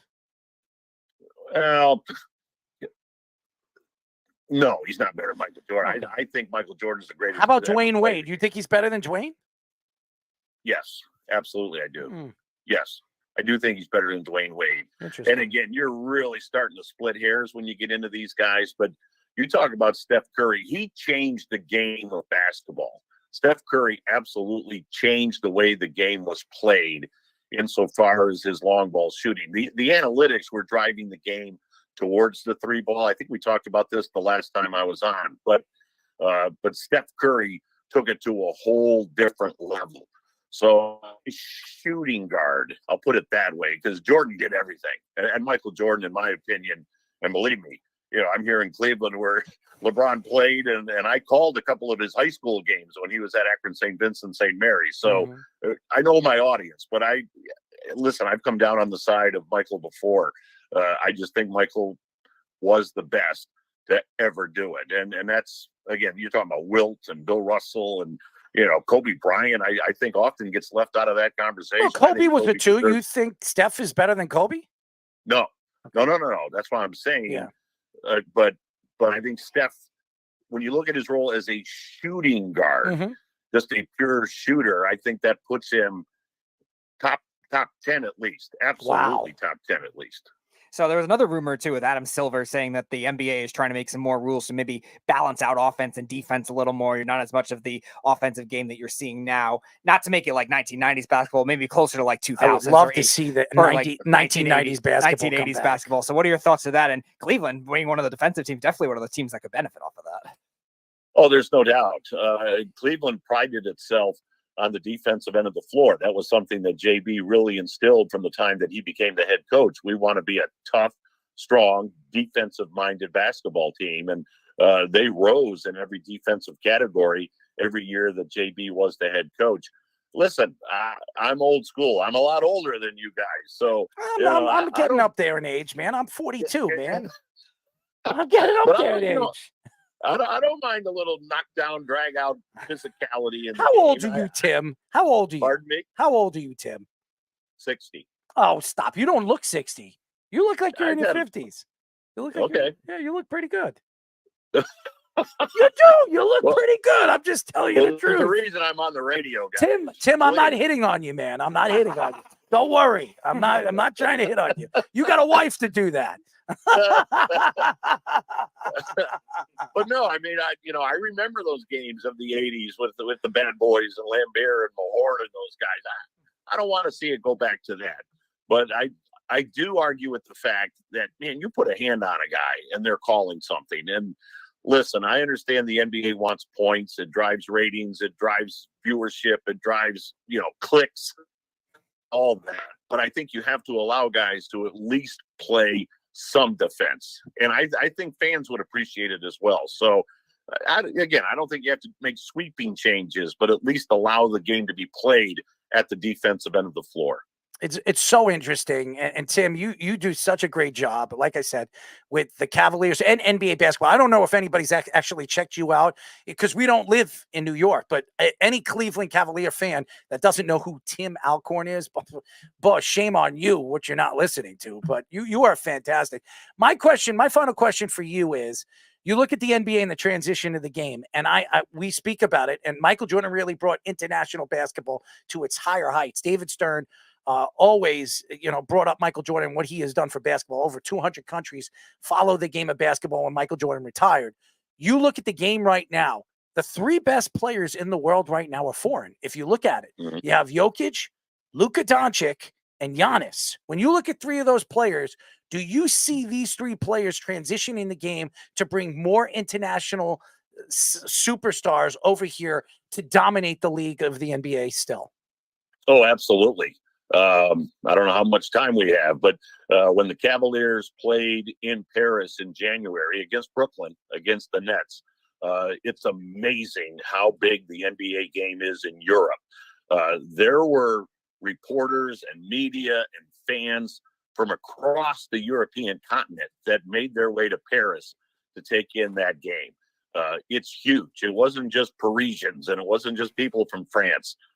So I absolutely think the European flavor, the international flavor of the NBA is going to grow by leaps and bounds because you left out, and I don't mean this as a criticism, you left out Wembanyama. Yes. Who, of course, who's another foreign player. So, in fact, San Antonio, my understanding is, will be playing in France this year. I don't know who their opponent will be yet, but they're already going to bring Victor back over. The Cleveland Cavaliers. I'm just kidding. Probably was never team back out star. You don't go 2 years in a row. I do know that. It's very interesting because I asked our CEO, how is that chosen and how is that selected? And it's quite a long process. It takes a few years. But back to your point, yes, I think the international flavor of the game is going to be highly skilled. We're losing you here. Game. There you go, Tim. I'm sorry. We lost you for a second. No, my bad. But no, Luka was playing professionally at 13 years old. So these guys know the game. They've been brought up in the game. They stay up late at night in Europe to watch the NBA game when it's 6 hours behind them, as they're playing here in the States. So guys like Giannis and Wembanyama and Doncic and Nikola Jokic, who you mentioned, I think that's just the start of things. That flavor is going to grow. I think right now it's at about 30% players in the NBA that are international. that number will continue to grow. Timmy, before we let you go, why haven't you invited us to come and actually see you live, do your radio takes over there in Cleveland? I'm upset at you, Tim. I'm upset I'd at love you. to have you. What's up with that? In Cleveland, I sit in what is known as the Joe Tate perch, the legendary voice of the Cavaliers, basketball Hall of Famer, who I was very close with and very good friends with. And but we have seats right next to us for very special guests. So come on out, join us, man. We'd love to have you. Well, Timmy, I'm gonna take you up on that offer. This coming year, we're gonna come and we're gonna hang out with Tim Alcorn. We're gonna watch basketball and listen to the great Tim Alcorn do his play-by-play. We really appreciate you as always. Speedy will keep in touch with you. You're fantastic. Keep up the good work, man. You are fantastic. One of the best in the business. Oh, please do, man. I love coming on your show. You guys are great, man. Thank you, Tim. I love just talking hoops and whatever else, what other avenue you guys want to go down. But quickly, one question. You're a baseball guy. Yes. Did Ohtani know anything about the betting scandal? I'm not going down that. I'm not. I got to do the Guardians this weekend, so I'll be in Miami with the Guardians. Although you guys are from New York, I grew up a huge Mets fan, huge Mets fan growing up. I feel bad back for to you. Seaver, Kuzman, Matlack, and John Milner, and then Hernandez and that group. And oh yeah, I was a Mets guy, no doubt. How about we got Jorge Lopez throwing his glove in the stand? There you go. How about this kid? How about this kid Gill for the New York Yankees? He's up 3-0. I mean, he has a 1.74 ERA. His WHIP is under 1. I mean, this guy's the best pitcher in baseball. It's crazy. It's amazing. It really is. And again, that's a whole other topic. But yeah, we'll talk baseball another time. But come on out to Cleveland, man. We'd love to have you. We'll do it. We'll do it. We're going to do your show from Rocket Mortgage Fieldhouse. You know what? Absolutely. I'm going to take you up on that offer. Speedy will be in touch with you in the new season. We would love to come out there and talk, obviously be with you and see what you do and what you do best, but also talk basketball, talk baseball, talk sports with you over there in person. Oh, that'd be great. You got to do a little better than just a white t-shirt though. How's that? Listen, it's hot out here, man. It's like 86 degrees. It's dark out here in New York, and I'm sweating my butt off. I'm in a studio, and I'm sweating here. Well, that's obvious. Would you rather me wear a wife beater so you could see my tats? What do you want from me here? Hey, Timmy. I mean, I know you got a woman. I don't want to arouse you or anything. No. We love you. We love you, Tim. Keep up the good work, man. We'll talk to you soon, buddy. Absolutely, man. We're going to make that happen. We are. Absolutely. Tim Alcorn, the Cavaliers play-by-play voice, fantastic personality, as he always is, and he knows his sports. Let me tell you something. He knows his Cavaliers. He knows his basketball. He's fantastic. He's a great personality. Speedy, you got to keep in touch with him. I would love to go over there and do a show over there. I would love to do it live over there. Mm-hmm. It would be fun. It would be fun. We get some Cavaliers to come on our show. It's good for both of us. It's good for both of us. That's right. Finally, one good use of that soundbite. Why don't we go to a quick break? When we come back, we will get into a lot more as Christian McCaffrey and Justin Jefferson both score high in big contracts. So we'll get into that.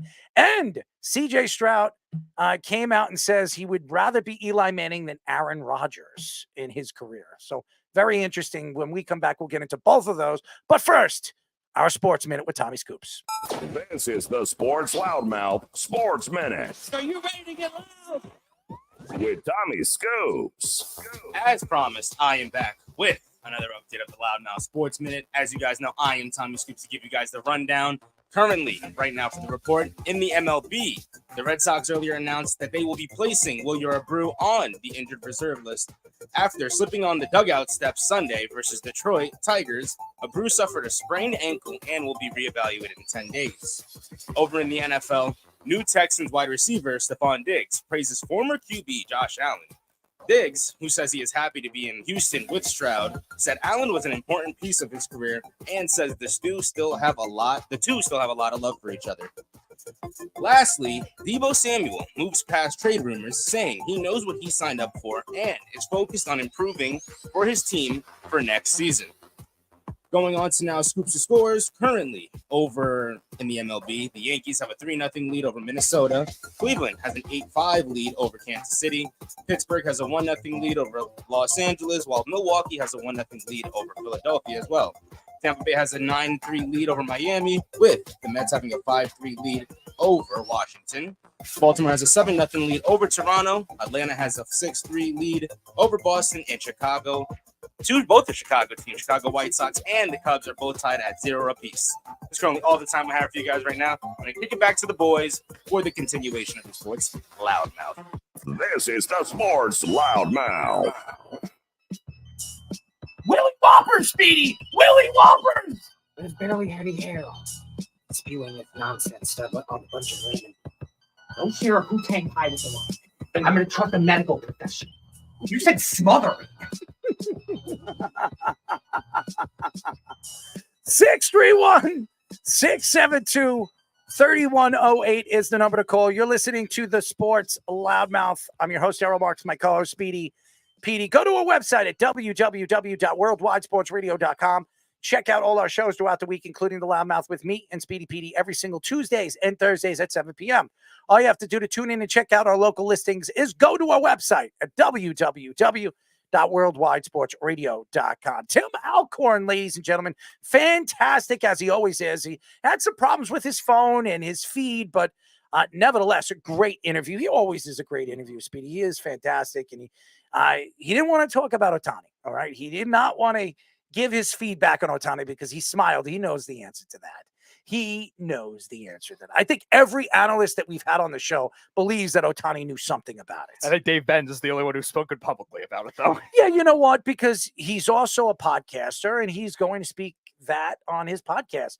Right. Tim Alcorn is not a podcaster. Sure. He's a play-by-play guy, and he obviously doesn't want to throw himself under the bus. He's going to be working with the Guardians this coming week, and he doesn't want to be attacked on social media if he comes out on our show and says some crazy stuff where the fans would probably disagree with him. But nevertheless, we love you, Timmy. Thank you very, very much. In just a few moments, we will be talking to Forever Blueshirts executive editor Jim Cerny. It's the first time on our show. It's his first time on our show, so it is a first time for us to have him on our show as well. So very excited to have him on. But there's a couple of stories I want to get into before we have our very special guest. One of them, ladies and gentlemen, is CJ Stroud.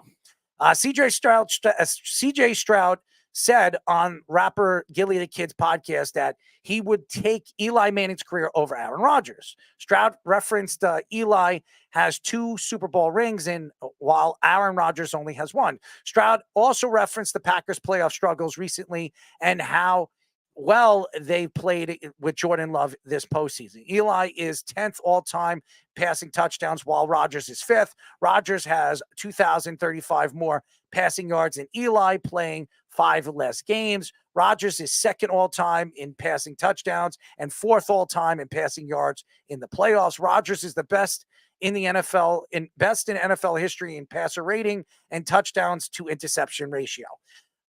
Listen, CJ Stroud is a young kid. He's young. And obviously he studies quarterbacks. He's a quarterback right now in the NFL and had one of the greatest rookie seasons we've ever seen a quarterback have.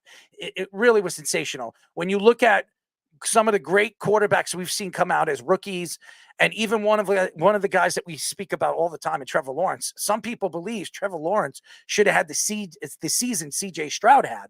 And CJ Stroud, I don't know if anybody remembers in that draft when Bryce Young was drafted in front of him, when Carolina moved up and jumped spots to get him and traded a ton away to bring in Bryce Young.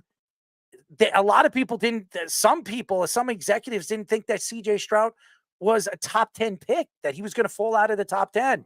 And when he was picked at number 2, he started to cry. And he said that God has found a way. God has given me the opportunity to go out there and play for the Texans, and I'm going to show everybody what I'm worth. I'm going to show the Texan fans that I was every bit worth what Bryce Young was worth when they traded for him. So, and boy, did he ever do that this past year. He was fantastic. He put up the numbers and he looked sensational in every single game, except maybe 1 or 2 games, one of them against the New York Jets defense, but he looked really, really good in the playoffs, the first round, knocking off Cleveland the way he did. A very good defense, put up the numbers that he did, and then obviously losing against a very, very good team who eventually went on to win a Super Bowl. So right, it was it was the Ravens. I'm sorry, the Ravens that went to the AFC title game. He played well for like 3/4 of that game. I'm sorry, I forgot. It was Kansas City played Miami. I think it was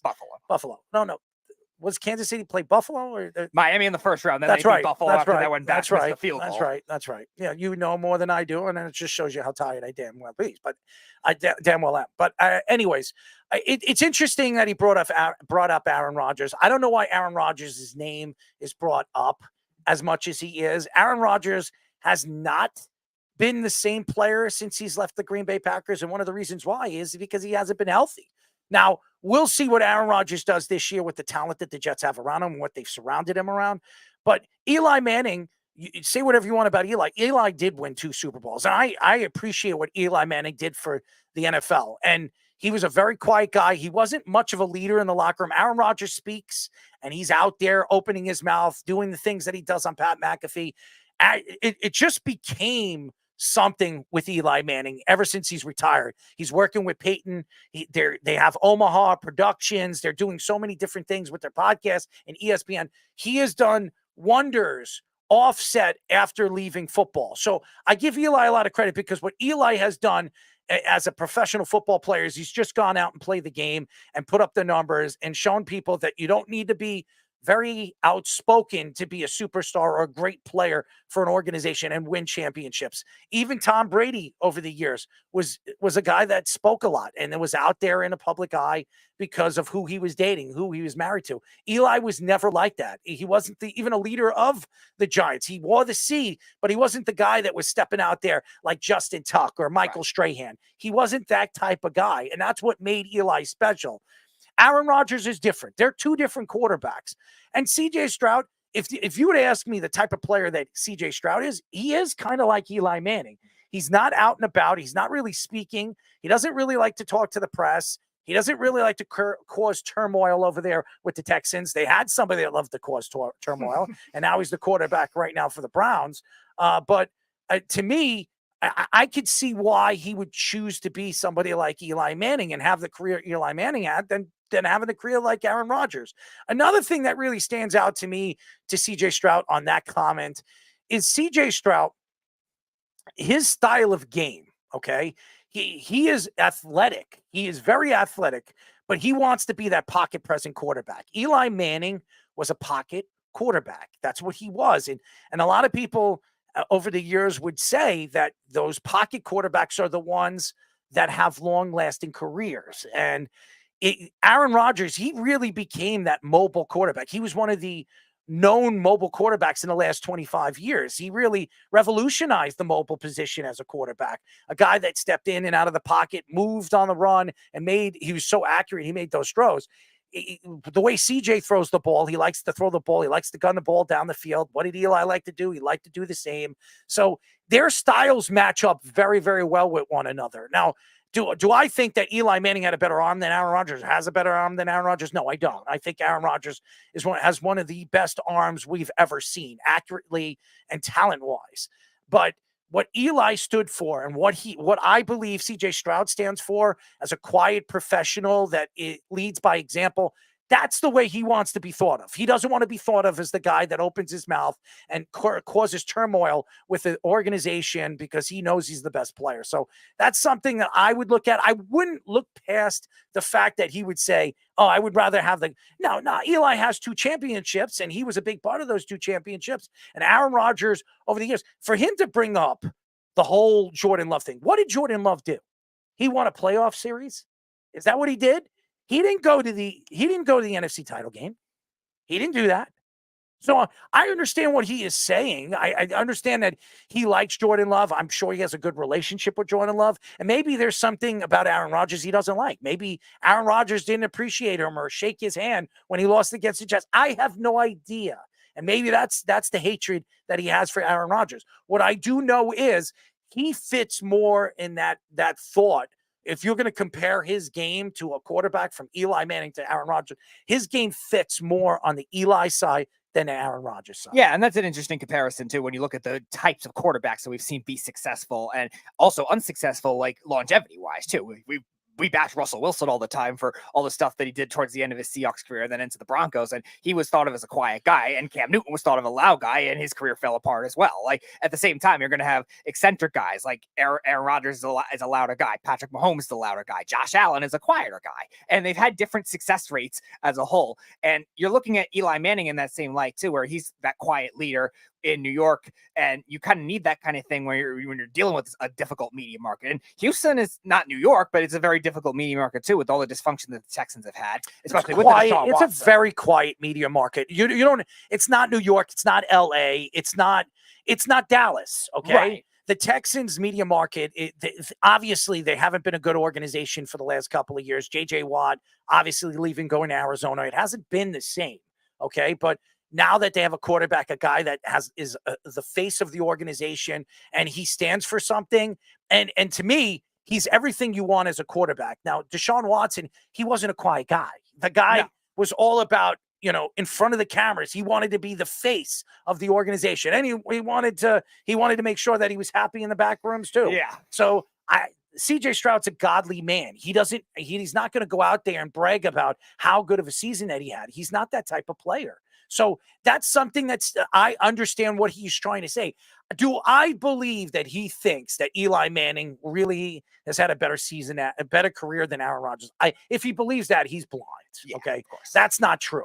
Okay, and again, he wants to win more Super Bowls, and obviously Aaron Rodgers has only won one, and he's never won that too. And until Aaron Rodgers brings home another Super Bowl, he's not going to be considered Tom Brady, or he's not going to be considered any of the the top 3, top 4 quarterbacks of all time, even though his numbers would show you that he is. So again, CJ Stroud's on his way. I want to see what CJ Stroud does in his sophomore year. He's in a very tough division now. Crazy to say that when what was one of the easiest divisions, one of the open divisions over the last couple of years. Now you got the Tennessee Titans that have gotten better.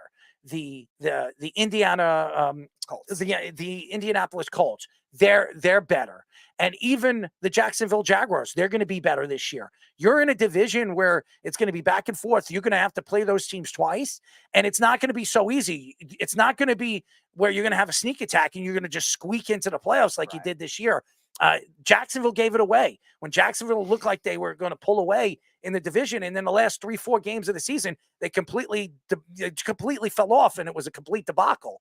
I don't think that's going to happen this year. And if the Indianapolis Colts stay healthy and Richardson stays healthy, it's going to be very, very hard in that division. He might not be the best quarterback in that division. It's crazy to say that with the talent that they have. And this is a division that has not 1, not 2, not 3, but 4 young quarterbacks that have a chance to be successful moving forward. Remember, Trevor Lawrence also had a gruesome ankle injury at the end of the year too, and he tried to play through it. And I think the Jacksonville won 1 game, but they also threw away games they should have won too. And they kind of did the reverse of what they did last year, where they were 4-7 and they rallied back to win the division against the Titans, and the Titans spoiled them. And obviously the Texans won the division at that time. So you look at that kind of thing just being very streaky still. As far as CJ Stroud himself, yeah, it'll be an interesting step to see if he could do it the second year with much more expectations. We were talking about that when they made the Stephon Diggs trade, where that's going to be a whole new step in leadership for him as well. And Eli Manning did that with Odell Beckham, a similarly diva wide receiver that you would call it. And Stephon Diggs is kind of thought of in that same light now. Will he be able to manage that? It's going to be a big question for his growth as a whole as well, because Eli Manning was very good at managing those types of guys. And so was Aaron Rodgers. Devontae Adams, definitely, he loves to speak a lot, and he didn't speak as much as in Green Bay as he much as now with the Raiders. Somebody that's interesting that is an Eli Manning guy, a Giants guy, and that's Fish. And I want to know your opinion to the whole CJ Stroud thing, because you hear CJ Stroud come out with this, and some people think that he's taking shots at Aaron Rodgers. I disagree. I think that when he looks at both of these quarterbacks and he wants to compare his game to one or the other. I think it's more comparable to an Eli Manning than an Aaron Rodgers. Aaron Rodgers is a very athletic guy that likes to step outside of the pocket and make those throws. I think CJ Stroud, his game and his ability is that strong arm that he has, and he likes to stand in the pocket and make those strong throws. What are your thoughts to what CJ Stroud said on both those guys' careers and comparing his game to their game? Well, as of right now, you have to agree with Eli because with CJ Stroud about Eli because he won one more Super Bowl and was Super Bowl MVP both times. I think that's what he wants. He doesn't want one championship. He's a young quarterback. He thinks he's going to win, like LeBron. Remember LeBron going to Miami? Not 2, not 3, not 4. Obviously that's not what happened, but we know LeBron won multiple championships and he's going down as probably the second greatest basketball player of all time. And CJ Stroud wants that kind of a career. Aaron Rodgers only has done that once. Now he's set up pretty nicely this year, Jets fans, to do that. But the key is, as you know, I mean, the Jets could be set up any way they want, and somebody goes down and the season's over. As we know, Aaron Rodgers, 4 plays, they fall and they're done, and they have Zach Wilson. But Tyrod Taylor is a good consolation prize. I'm not going to say anything. I'm not going to jinx him because he went down for the Giants too with his rib injury. So knowing the Jets as a Jet guy, I'm not going to jinx them. I want to pray that they stay healthy. That's just my opinion. Yeah, the skill set is there, for Stroud. Stroud likes to hit over the middle on the slants. I tried to show some highlights of him going over the middle, intermediate, over the middle, deep, going over to the sideline, doing some corner routes to the right. He loves Nico Collins. Now, we talked about it about a month ago when Diggs went over there. Nico Collins is his guy. Is Diggs going to be able to handle not being the guy, the number one target on a team? We don't know about that. That is a big X factor that they're gambling with this year. They know they can get out of it after the year, but that is something they're trying to do. Can Diggs be this multiplying factor instead of, kind of hurting the team? Who does Nico Collins remind you of as if you could compare him to one of those wide receivers that play with Eli Manning? You know who I think? Plaxico Burress. That's the type. Big, long, strong, goes up there and gets the ball. Plaxico Burress reminds me a lot. Well, Nico Collins reminds me of a Plaxico Burress. You know who reminds me of Dell? Hakeem Nicks, a guy that everybody keeps talking about Odell Beckham, but Odell Beckham never won. Hakeem Nicks did win. And Mario Manningham, I don't know who you compare Mario Manningham to. Whoever the 4th receiver on the Texans depth chart is. Maybe Mario Manningham is Diggs. He's not as good as Diggs, obviously. Not nearly as good. No, not nearly. It's not even close, but their mouths are just as big. I mean, Mario Manningham got himself into trouble when he played for the Giants because he opened his big mouth over, during the season. And same thing with Stephon Diggs. Maybe the closest thing they have to each other is their mouths, but not their talent. But I mean, I would agree with you. I want to see what Stephon Diggs is going to do with these two wide receivers, Dell 100% and Nico Collins. But here's the thing. My question to you is back to what he was trying to say. Do you think he was trying to throw Aaron Rodgers under the bus? Or is he trying to make a point here and say, you know what? I don't think it has anything to do with the champion. He brought up the championships. I just think that if he looks and he compares his game to one or the other, it's more comparable to Eli Manning than Aaron Rodgers. He's nothing like Aaron Rodgers. He really isn't. Aaron likes to throw on the run. CJ Stroud's not Patrick Mahomes. That's not his game. His game is to stand in the pocket and make a strong throw. And he likes to take his 5, 6, 7 steps back and makes his throw. So that's the difference. I look at both those guys. It makes a lot more sense on why he's comparing his game and wants to be more like an Eli Manning, who, by the way, stays healthy. Aaron Rodgers doesn't. Yeah, people forget that about Eli. Eli had the Iron Man streak for such a long time. And when he was younger as a quarterback, he wasn't as immobile as we remember him. He was never mobile. Stroud's definitely more mobile than he is. Of course, yes. Of course. But he's not. The skill set is similar. He's not a mobile quarterback. No, he's not. When you look at his game, I mean, Speedy, you would know, and I'm sorry to cut you off, Fish. If you look at what he has done this past year in his rookie season, would you consider him a mobile quarterback? No, that was actually one of the things I was down on him as a prospect. I didn't think he was like a bust, like a lot of people were saying, but I was down on him compared to others because he didn't really throw on the run very well. No, he's not that kind of quarterback. He's more of a pocket present quarterback. And when you compare, and he long-lasting careers, if you ask any guy What would you rather? A mobile quarterback, which has changed the game, and that's what they are, or a pocket present quarterback that's going to stand in the pocket, take the abuse, but he's going to make every single throw. And most GMs or most general managers will tell you, I want a pocket present quarterback because if he can stand in the pocket and make those throws, we're going to win. So that's why he wants to compare his game to Eli Manning, because that's what he was.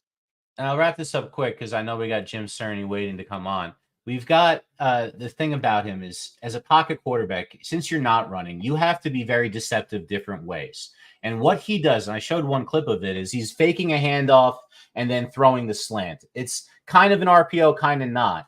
But what he does is very subtle. He turns his shoulders. He really sells it in a way not every quarterback does. He's very crafty at the nuances of the game, and he's only going into his second year.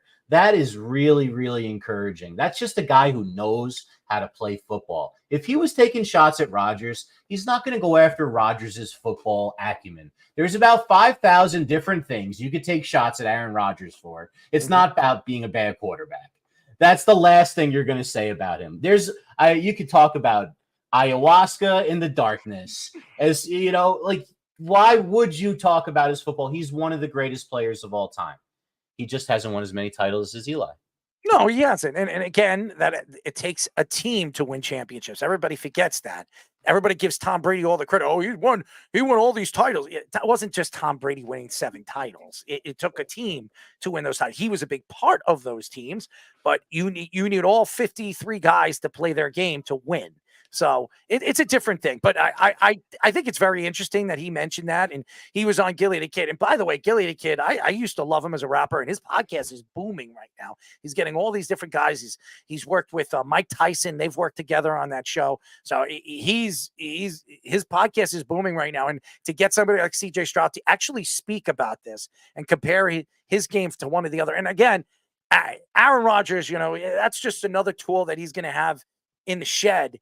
If he ever, I don't think he's matched up against the Texans this year, but if they meet in the playoffs, I mean, that could be something on his board to say, oh, you want to be Eli, huh? I'll show you what Eli can't do, So that's just something that he can use. But Aaron Rodgers don't need that. So it's just about the kid's special. I think he's going to be fun to watch. I just think this is his sophomore year. There's a lot of pressure on him. And now you add Stephon Diggs. You're adding another big name in that locker room that doesn't really like to be second best. So it's going to be easy. It's going to be interesting to see how CJ Stroud is going to work this with guys like Nico Collins and Dell and now Diggs, how he's going to work all 3 of these guys in and work the running game in, which, by the way, added a nice running back as well this offseason. So it's going to be fun to watch. I'm interested to see what the Texans are going to do. I think they're going to be fun to watch. That's all I'm going to say about that. When we come back, ladies and gentlemen, we will be talking Forever Blue Shirts executive editor for the first time on the Sports Loudmouth, Jim Cerny. But first, our Sports Minute with Tommy Scoops. This is the Sports Loudmouth Sports Minute. Are you ready to get loud? With Tommy Scoops. You guys already know what time it is. The Loudmouth Sports Minute, top of the hour with Tommy Scoops. So getting straight into it. Over in college sports, UConn women's coach Gino Urema gets a 5-year extension. Urema, who has been with the team since 1985 and won 11 national titles, will remain in UConn for $18 million. Over in the NFL, Cortland Sutton is expected to attend the mandatory minicamp after missing offseason activities due to contract rumors. Broncos head coach Sean Payton expects Sutton to be at minicamp on June 11th. Lastly, the Titans are signing their 7th-round draft pick, defensive tackle T'Vondre Sweat, meaning that the Titans have officially signed their entire draft class under contract. Now it's going to be time for Scoops Scores, where currently right now the Yankees have a 3-1 lead over Minnesota. Pittsburgh still has a 1-0 lead over Los Angeles. Right now, Tampa still has a 9-5 lead over Miami, with Atlanta having a 7-3 lead over Boston. Chicago has a 5-0 lead over the Cubs, with Detroit having a 2-0 lead over Texas. Houston has a 2-1 lead over St. Louis, and Cincinnati has a 1-0 lead over Colorado. It's currently all the time I have for you guys right now. I'm going to kick it back to the boys for their next guest on the Sports Loudmouth. This is the Sports Loudmouth.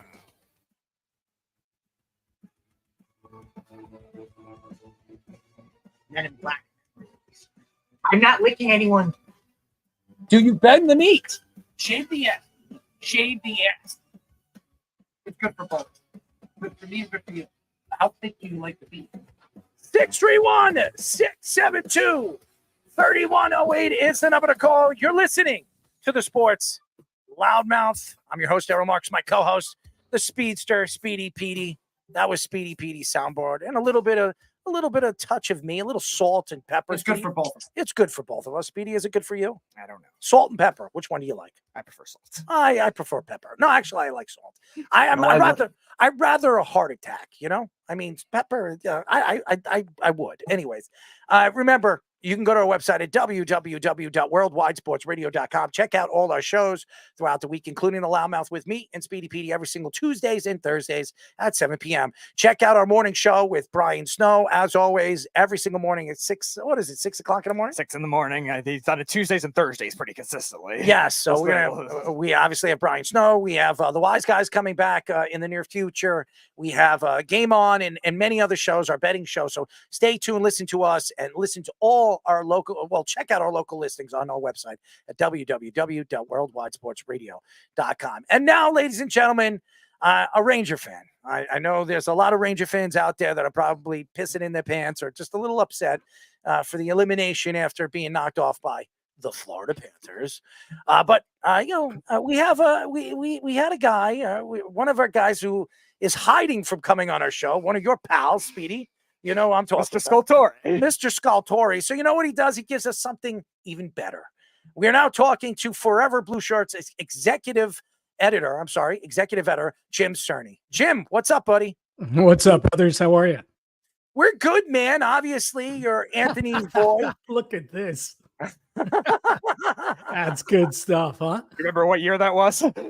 Hey. It wasn't that long ago. Yeah, that's when I was working with the Rangers. When I was running their website there, the main photo. We were doing some sort of stand-up that actually might have been during the Stanley Cup final of 2014 after the morning skate. You know, it's so funny because Anthony Scultori, he's been on our show quite a few times. He hasn't been on our show for over a year and a half. Okay? I know. He's been ducking and weaving me, okay? This is a man, and I love Anthony. But everybody knows on this show, I'm an Islander fan. I know the Islanders are not that good, but the other team that I've rooted for over the years were the Florida Panthers. And I picked Florida to go all the way to the Stanley Cup and win the Stanley Cup and beat the Rangers in the Eastern Conference Finals, as all the Ranger fans thought, hey, you know what? The way Shesterkin is playing, we're going all the way this year. And we've seen Ranger goaltenders over the years, Henrik Lundqvist, Mike Richter, John Van Beesbrook, Eddie Jockerman. We've seen so many good Ranger goalies, and just the Rangers defense falls apart in big games. We've seen this many, many times. What were your thoughts going into this series? Did you really think that the Rangers had a chance against the Florida Panthers? Did I think they had a chance? I did. Listen, that's a good team. And when they dictate, kind of how the game's played, they're an even better team. But Florida Panthers absolutely dictated pretty much every single period of this series, how it was played. They played it on their terms this entire series. So as it was moving along, even when the Rangers were up 2-1, I'm like, I'm trying to figure it out. I'm like, unless there's some sort of, as Emily Kaplan said when I was talking with her the other day, unless there's some sort of crazy juju going on here, the Rangers aren't winning this series. They were getting run out of the building for a lot of part of the, for big stretches of this series. And, listen, highway robbery in game 3 with Shesterkin and stealing that one off, they score off Wenberg's chest and into the net and win in overtime. But the bottom line is you ask a simple question. Did I think that they could win this going into the series? And the answer was yes. I absolutely thought they could. Did I think they would? I thought it was going to be a string of 1-goal games.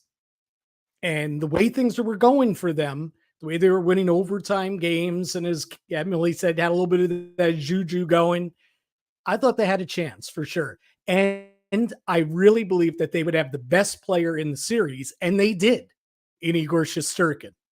However, he did not get a lot of help. So even if you have the best player, you may not have the best team. And they were not the best team in that series.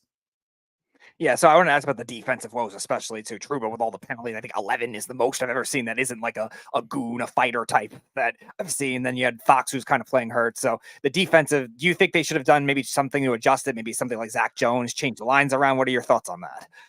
So here's the thing. They did switch defense pairings. You know, they flip-flopped the second and third pairings as the series went along. You know, I think Peter Laviolette saw, and they did it throughout the playoffs too. They weren't always consistent. The only consistent pair was Fox and Lindgren. You know, Laviolette, I think, saw Trouba was struggling. You know, he was getting pinned in his own zone. He was getting beaten wide. What ultimately ended up being the winning goal of the series. Trouba got beat to the net by Tarasenko. That happened over and over and over again. Now, we do find out today that, he wasn't 100%. A lot of guys aren't 100% in the playoffs. He was talking about how he lost a chunk of his ankle back in March. Listen, they're all legitimate.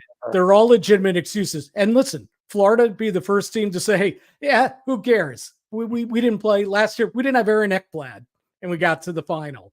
Imagine if we had Aaron Ekblad, where we would have been. So, there are no excuses here. Trouba did not play well.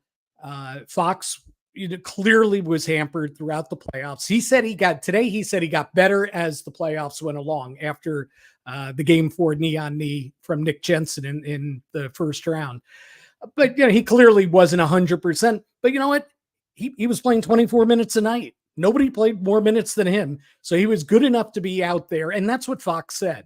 I was good enough to be out there. I was good enough to put the uniform on. I was good enough to play 24 minutes a night. I just wasn't good enough. And he wasn't. And that runs through the entire lineup of their top players. They just weren't good enough.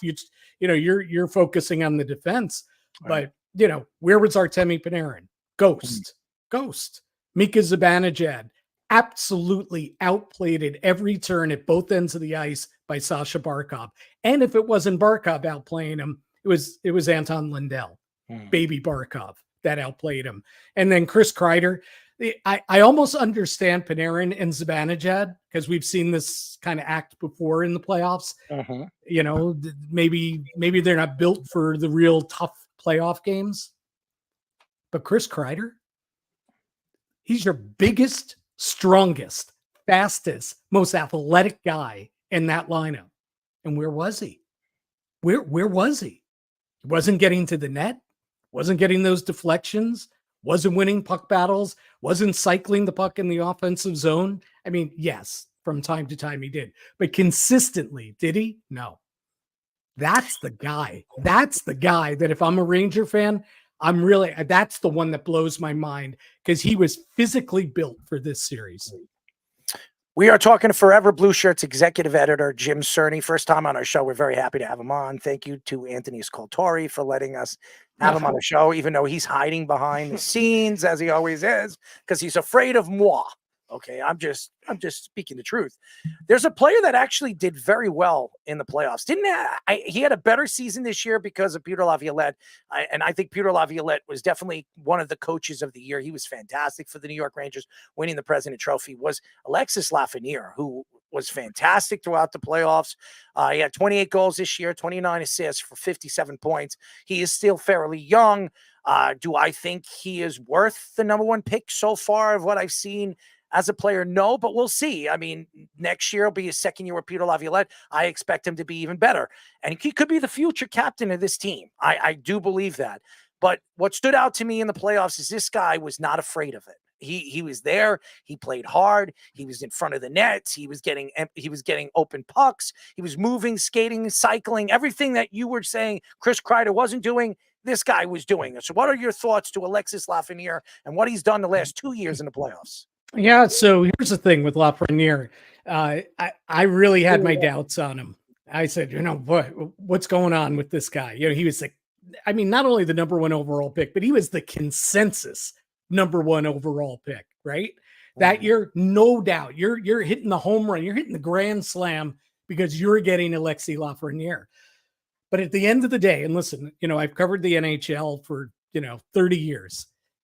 I know, and I've seen it enough times to know, sometimes it takes time.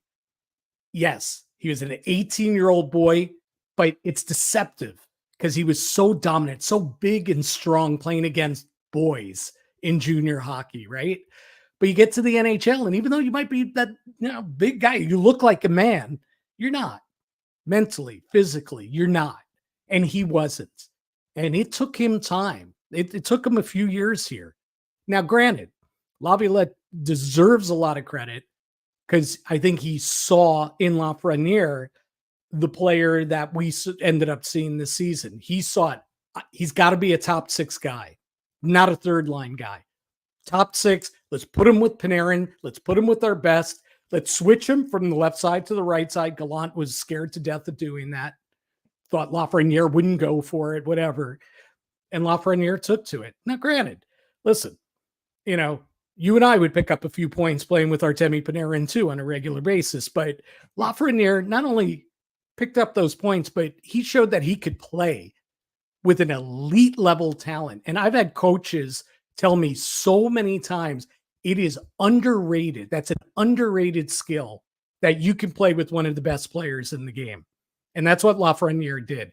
His game raised, not only because he played with Panarin and he benefited from Panarin, but he showed he can play with him. 28 goals this season, almost got to 60 points. And then in the playoffs, he was a difference maker. Look at those 2 goals he scored, those 2 breakaway goals against Bobrovsky. Those might have been the 2 prettiest goals of the entire series for either team, right? Because there wasn't a lot of, great breakaway goals and stuff like that. He had 2 of them. So we talk about his size and strength, and you're right on the mark, Errol, when you were talking about that and winning puck battles and getting to the net. He did that really well, really consistently. But what else can he? He can also explode on you. And that's what he did with those 2 breakaway goals. It was a breakout season for him. And, and he's just a kid. What is he, 22 years old? Yep. He's just scratching the surface right now.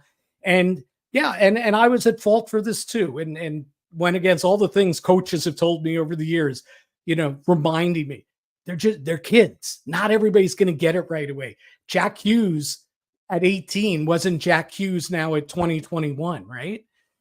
Sometimes it takes some time. Not everybody's Connor McDavid or Mario Lemieux in his first season or what have you. But the kid's figuring it out. I think he's going to be a star. And you even threw the captaincy out there down the road. He seems to be that type guy that can seize that.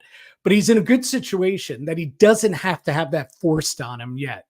Sometimes you see these guys are captains at 18, 19. You're like, well, what are you doing? But Trouba could be gone next year. They could move Trouba. So who's going to be the captain? Chris Kreider already came out and said he was offered the C. He didn't take it.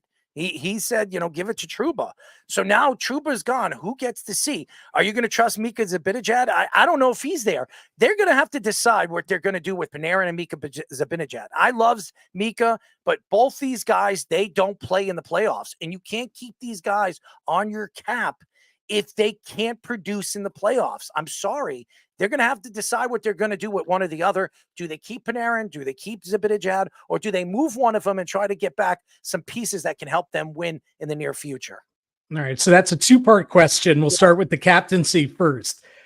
Trouba could be moved this offseason. He still has 2 years, $8 million a year. They need to clear some cap, especially if they're going to sign Igor Shesterkin to the contract extension. And it's going to be a big money contract extension. I think you're starting at 10 a year. And I think it's going to be more than that. He's going to get more than Bobrovsky got. So you got to clear some room there. You also, Lafreniere is also due, or I shouldn't say due. He's eligible for a contract extension too after July 1. Not sure they'll go down that road just yet. But they need cap room. Trouba, they might have to eat some salary there. They might have to throw in a draft pick as kind of an incentive to deal him. He's 30, has mileage on him by the physical way that he plays, and that's a big cap hit. So if they trade him, here's what I would say.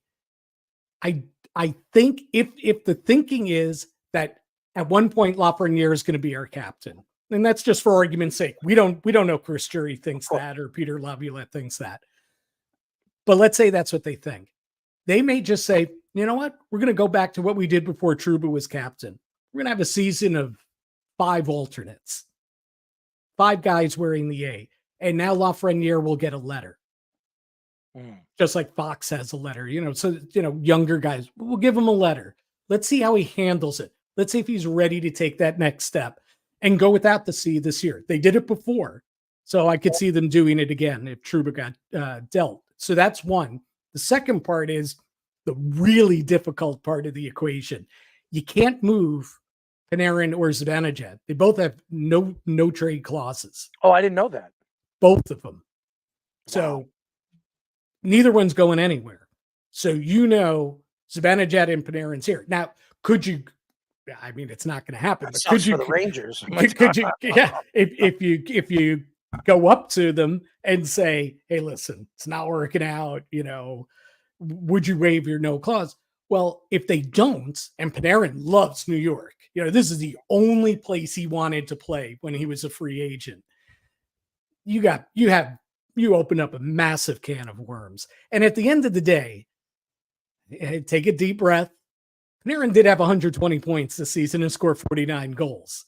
You can argue Zibanejad didn't have the greatest regular season, and maybe Ranger fans should have been prepared for this playoff, right? Because he had some sketchy moments in this regular season. He was not as good as he was last year or even the year before. But Panarin, listen, he was a Hart Trophy candidate. He was the top 5, MVP candidate in the NHL. But it's all a moot point because you can't trade either guy. So who makes big money or what kind of impact on a trade can you make? Well, Trouba has a 15-team no trade. So that's 16 teams that, you possibly could trade him to. Ditto for Kreider. Now that I don't know that they would do that they would trade Kreider because he's so embedded as a Ranger. It's I don't see it. But from a hockey point of view, I don't disagree. I'm sorry to cut you off. Didn't he grow up a Boston Bruins fan? So maybe he's from Boston. Yeah. So maybe if you could trade with Boston, maybe you can get Marchand or somebody like that. Maybe Boston's looking to move somebody, a veteran player too, and they don't think they can win with some of the players that they have, and they move one of their veteran players for a veteran player. I could see that. I think he'd be happy going to Boston, going back to his hometown. Well, now here's the thing.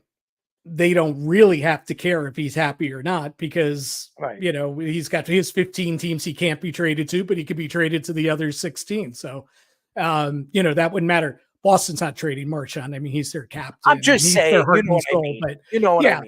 Yeah. Sure. But those are their two like really high level, high ticket money guys to clear cap and maybe give a jolt where you shake up the roster a little bit and maybe, you bring in, it's hard to say. It's like when Florida traded Huberdeau to get Tkachuk, and that totally changed the dynamic.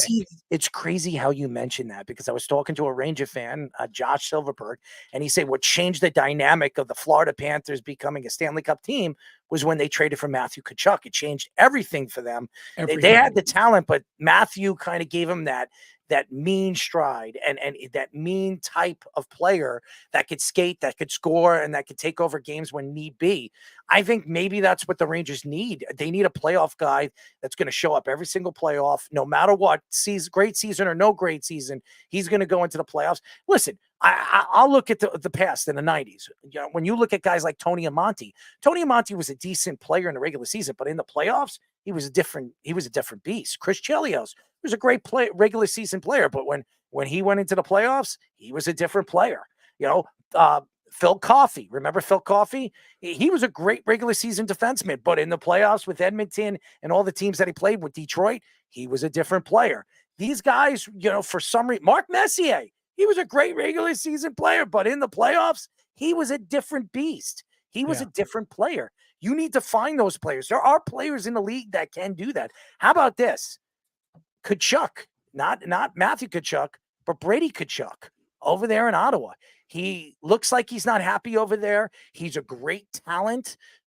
Maybe if you put some youngsters, you got these two young superstars that everybody believes they're going to be. They're farm system guys. You don't know what they're going to be in the NHL. Maybe you trade both those pieces and maybe a player, maybe a Chris Kreider, and then you land somebody like him. I mean, that could change everything for the Rangers. Yeah, absolutely. I mean, he's a guy with bite to his game. He's, obviously he's very similar to his brother, and can play. That's the thing. It's not just, getting a guy with bite.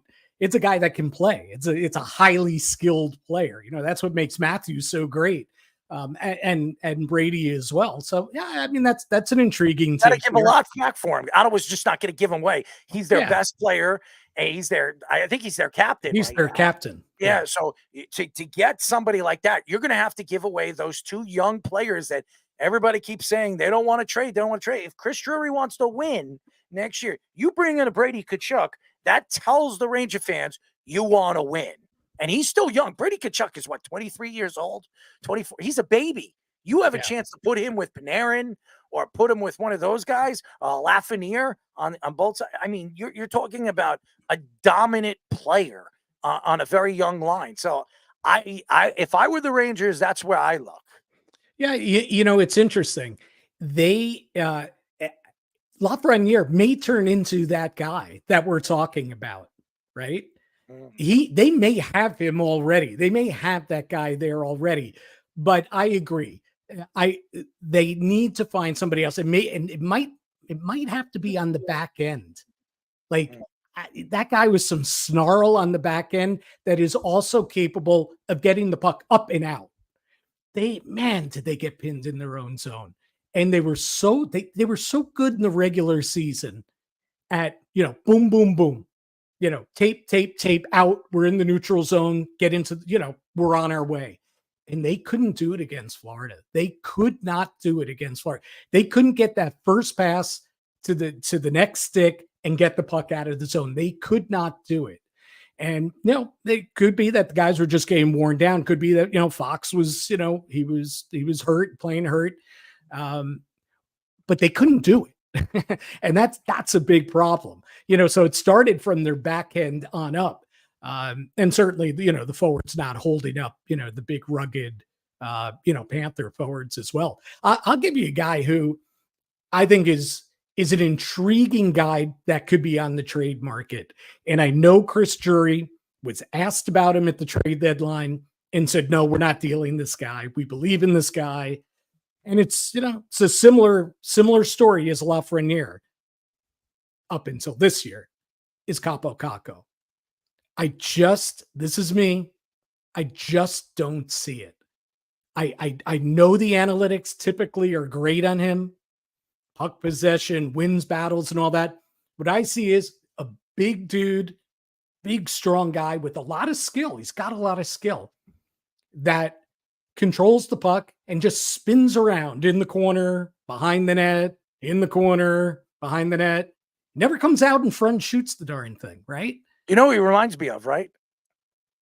Alexei Kovalov, a guy that's highly skilled, who didn't like to shoot the puck, liked to be fancy with it, and just can never be a finisher. He was never a finisher for the New York Rangers. Rangers had to give up. We had Neil Smith on the show a couple of weeks ago, and I've talked to Neil on and off air, and I brought up Alexei Kovalov, and he said Kovalov was one of the most skilled players he's ever seen in his history. Problem with Alexei is for some reason he just didn't shoot the puck. Matthew Barzal is another one. Unbelievable skater. One of the greatest skaters I've ever seen. Personally, I was a hockey player, played many, many years. I was a pretty good player. And people said my skill of skating, the way I skate, I was very graceful. When I watched Barzal, I was never as close of a skater this kid is. I mean, when when he's on the ice because he's so graceful, he's so quick and so fast. That's the way Kovalov was, but he could never finish. Panarin's a finisher. He's a great skater and he's a finisher. He just can't finish in the playoffs. I'm going to tell you another one. Sam Reinhart. He's a free agent. He's a guy Massive. that, Yeah. oh yeah, and I think that I don't know if the Panthers be able to bring him back. He's going to be asking for a lot of money. There are teams out there that need goal scoring. One of them, the Islanders. I could see. I don't know if they're going to be able to move space to bring in a player like that, but he is like that perfect piece that you could put with Bo Horvat and Matthew Barzal, and really have a player that can finish. They don't have a finisher, and that guy's a finisher. He's a finisher, right? And you talk about a guy that's just made himself a hunk of change in his walk here, right? 57 goals. What was it? 27 on the power play. And he continued in the playoffs. He had that little lull there in the playoffs, but, then turned it up again, in the conference final. And you know what? Here's a guy gets to the dirty areas too. He's not a massive big guy, but he gets to the dirty areas and where you score goals, especially this time of year and everything. A couple of those power play goals where, he came out with the puck out of the corner where he went get the puck. He spun Trouba around like a top and, came to the net and chipped it over Shesterkin. There's some guys out there in free agency. Jake One player, another guy. You talk about the swing and a miss that the Rangers may have made. And at the time, I said, listen, Jack Roslovic is a third line player on a good team. On a championship team, he's a third line player. And they forced him up onto the top line, thinking that his speed would just be good with Zibanejad and Kreider. But at the end of the day, he's Jack Roslovic. He's Jack Roslovic. Talented, but you talk about guys that don't, he doesn't shoot it either. Good speed.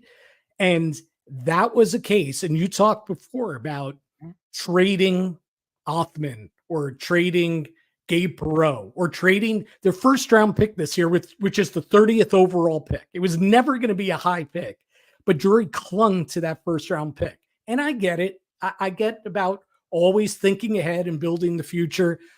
But if that's what stood between you and maybe getting a Jake Gensel, and we don't know, at the end of the day, you don't know. They had Gensel, they beat the Florida Panthers.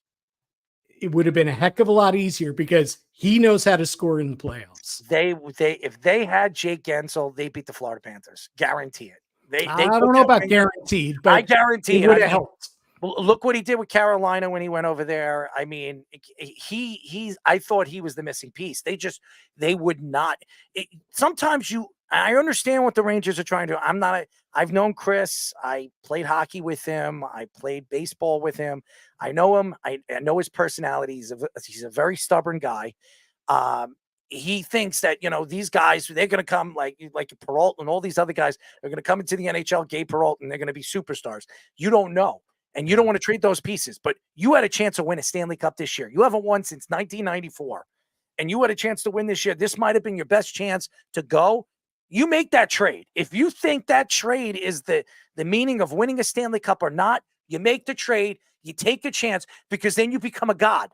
You become a god. And now the Rangers are going back to the drawing board now this offseason, because as good as the season they had and what Shesterkin did this year, fantastic. We've also seen in the beginning of the season, Shesterkin was not Shesterkin. Okay. We don't know. Look at Sorokin. Sorokin had a bad year this year. This guy was one of the top 3 goalies in the league, one of the elite goalies in the league. And then this year, whatever happened, his training, whatever it was, he didn't have the season he had the year before. So now you're going to the season. Well, is he a top 5 goaltender? Come on, guys, stop it. He is a top 5 goalie, but nevertheless, he didn't have that season. You can't when you have an opportunity to get over the hump, and all you need is that one guy to get you over the hump, you make that trade. So here's what I think happened. I think it's 2 things. I think he's very worried about trading those first round picks and trading them in multiple years. I think that worries him. It's just his makeup about his belief in building for the future and everything. But I think what maybe hamstrung him at this deadline was the fact that they went all in for Patrick Kane, Vladimir Tarasenko the year before, and they still lost in the first round. They were washed out. Besides, there are circumstances to that. Like, first of all, Gerard Gallant getting absolutely outcoached in 7 games there by Lindy Ruff. But, listen, you could argue it any way you want to. Tarasenko was actually one of their better players in that series. Yes, he and, was. And Kane was hurt. You know, he's going on his way to the surgery. But I really believe that held him back here at the deadline. And he said, you know what? Look what we did in 2022. We built around the edges. We got guys that fit. They fit in our room. And, you know, we didn't upset the apple cart. And hey, we made it to the Eastern Conference Final. So he tried the same path, right? With Wenberg and it's mainly Roslovic. Wenberg's Wenberg. He's a third line center. You knew he's not an offensive player. You know, he's good defensively, kills penalties, is what he is. But he's your third line center filling the role for Hedl. While Hedl was out, it was the Roslovic not getting the right wing again for Kreider and Zibanejad. And here's the thing. I mean, bring the psychologists in, whatever you got to do. You got to figure out, why can't people play right wing with Kreider and Zibanejad? Cycle through the people that have played right wing with those guys, and it just never seems to take at 5-on-5. It's crazy. And certainly Roslovic wasn't the answer. Obviously, if they got Gensel, they would have been in better shape. Again, Florida was so good in that series. I'm not sure that, you know, the one guy would have made the difference, but I certainly would have trusted Jake Gensel. That he is a big time playoff performer and Stanley Cup champion. That would have been the guy. He's a free agent. He would have been well, that's it. But it's going to cost a lot of money. That's going to cost. So then going back to your points from before, then you got to start, how do we move Trouba? How do we move Kreider? We got to open up the money, see if we can bring Jake Gensel in. It's going to be very, very interesting for the Rangers, including the New York Islanders, as Lou Lamoriello has make me sick. I mean, seriously, watching Lou Lamoriello and what he has done over the last couple of years just makes me want to throw up. I do not want to see Lou trade away any more first-round draft picks, okay? This team needs to rebuild. I think they're old. I think they have a goalie. There's no question that they do. They got two. I think they have three. Noah Dobson special. We saw him this year. He really broke out. I don't know how he doesn't make the All-Star team. Barzell, we know what he is. If they could put another winger beside him and Bo Horvat, but everybody else, get rid of them. They're just garbage. And this team needs to rebuild from the bottom to the top. It's hard to watch a team that sneaks into the playoffs and hurts their chances of getting a top 10 pick. It really does. It's very Islander-like. So here's the thing before we call it a night here is two things, since we're talking Islanders. One, worst place in all of sports to be is stuck in the middle. And they are stuck in the middle. They're not good in it. They're not a serious Stanley Cup contender, though, you know, obviously if Sorokin just played out of his mind for 2 months, maybe, but likely not. They're not a Stanley Cup contender, but they're not a crappy lottery team either. They're stuck in the middle, and Lou just keeps trying to add to it. Let's run it back. Well, you know, one more time. Brock and Anders, and you know, garbage. It's garbage what he's adding on to this team. How do you give Pierre Engvall a 7-year, $3 million? What are you, an idiot? I saw Lou Lamoriello last year. I saw him at an event, and I walked up to Lou. Nobody even knew it was Lou Lamoriello, and I said, "Lou, you're going to sign Sorokin, right?" He's like, he's one of the best goalies in the league. Of course I am. I said, well, why did you make that trade for Pierre Engvall? He says, he's fast. And he's like, he doesn't put the puck in the net, Lou. We need guys that can put the puck in the net. He's like, yeah, but you know, he's an affordable player that we could put on the second or third. If you put Pierre Engvall on the second line and he's a top 6 player, you must be bad. And that's what I said to him. I said, you must be bad. You must be thinking that this team is really that bad. So, and he looked at me and he smiled at me and says, "Who are you?" I said, "Well, I'm your worst enemy." And he started laughing. So he says, "I'm not going to speak to you anymore if you're going to write about this." So you know what? I'll leave you with this: is that you know, back in the day when they had a different owner every year there for a stretch, and Mike Bilberry was the GM. I was the Islanders broadcaster. I broadcasted for them on radio. Mike scouted me. So I was there. I was there. And as bad, as much as you can blow your top over Lou and whatever he does and say, oh, it's so Islanders and Lou this, and we're stuck in the middle. At least you were in the middle, because every year under Mike, until finally when it turned around, coincidentally with Laviolette and Yashin and Pekka and all that. Yeah. That first group of years with Milbury, I mean, literally, we'd be in mid-November and it was over. Thank you, Jim. Thank you for making me so upset even more watching a team that by the way, I grew up a Ranger fan and I told this to Neil Smith, and I said, you're the one that turned me. And he said, what did I do to you? I said, you traded Van Beesbrook. And I said, that was my favorite player. You traded. He's like, well, I wanted to tell you an inside story about that. Beezer was one of my favorite players, and I wanted to make sure that he was going to get a starting job. I traded him to Vancouver because I knew they had Kurt McLean, and they were going to move him into the expansion draft. He was going to be the number 1 pick in the expansion draft by the Florida Panthers. Yep. And he said, I wanted to make sure that he had a starting job for the future. And he said, I didn't want to send him to a team where he was going to back up somebody until somebody got hurt. He says, I tried to make sure that he was in position to get another job. So he says, it's a shame that you're not a Ranger fan. He's like, but you know what? You're not a Ranger guy anymore either, Neil. So it doesn't really matter. You go to Islander games more than you do the Ranger games. So he says, well, the Rangers don't invite me. I was like, well, you're an Islander guy then. Yeah. Well, listen, he was more recently general manager of the Islanders than he was the Rangers. So. Thank you to Mike Milbury for waving that one too. Thank you, Mike. By the way, Mike scouted me years and years ago. So did Ted Nolan.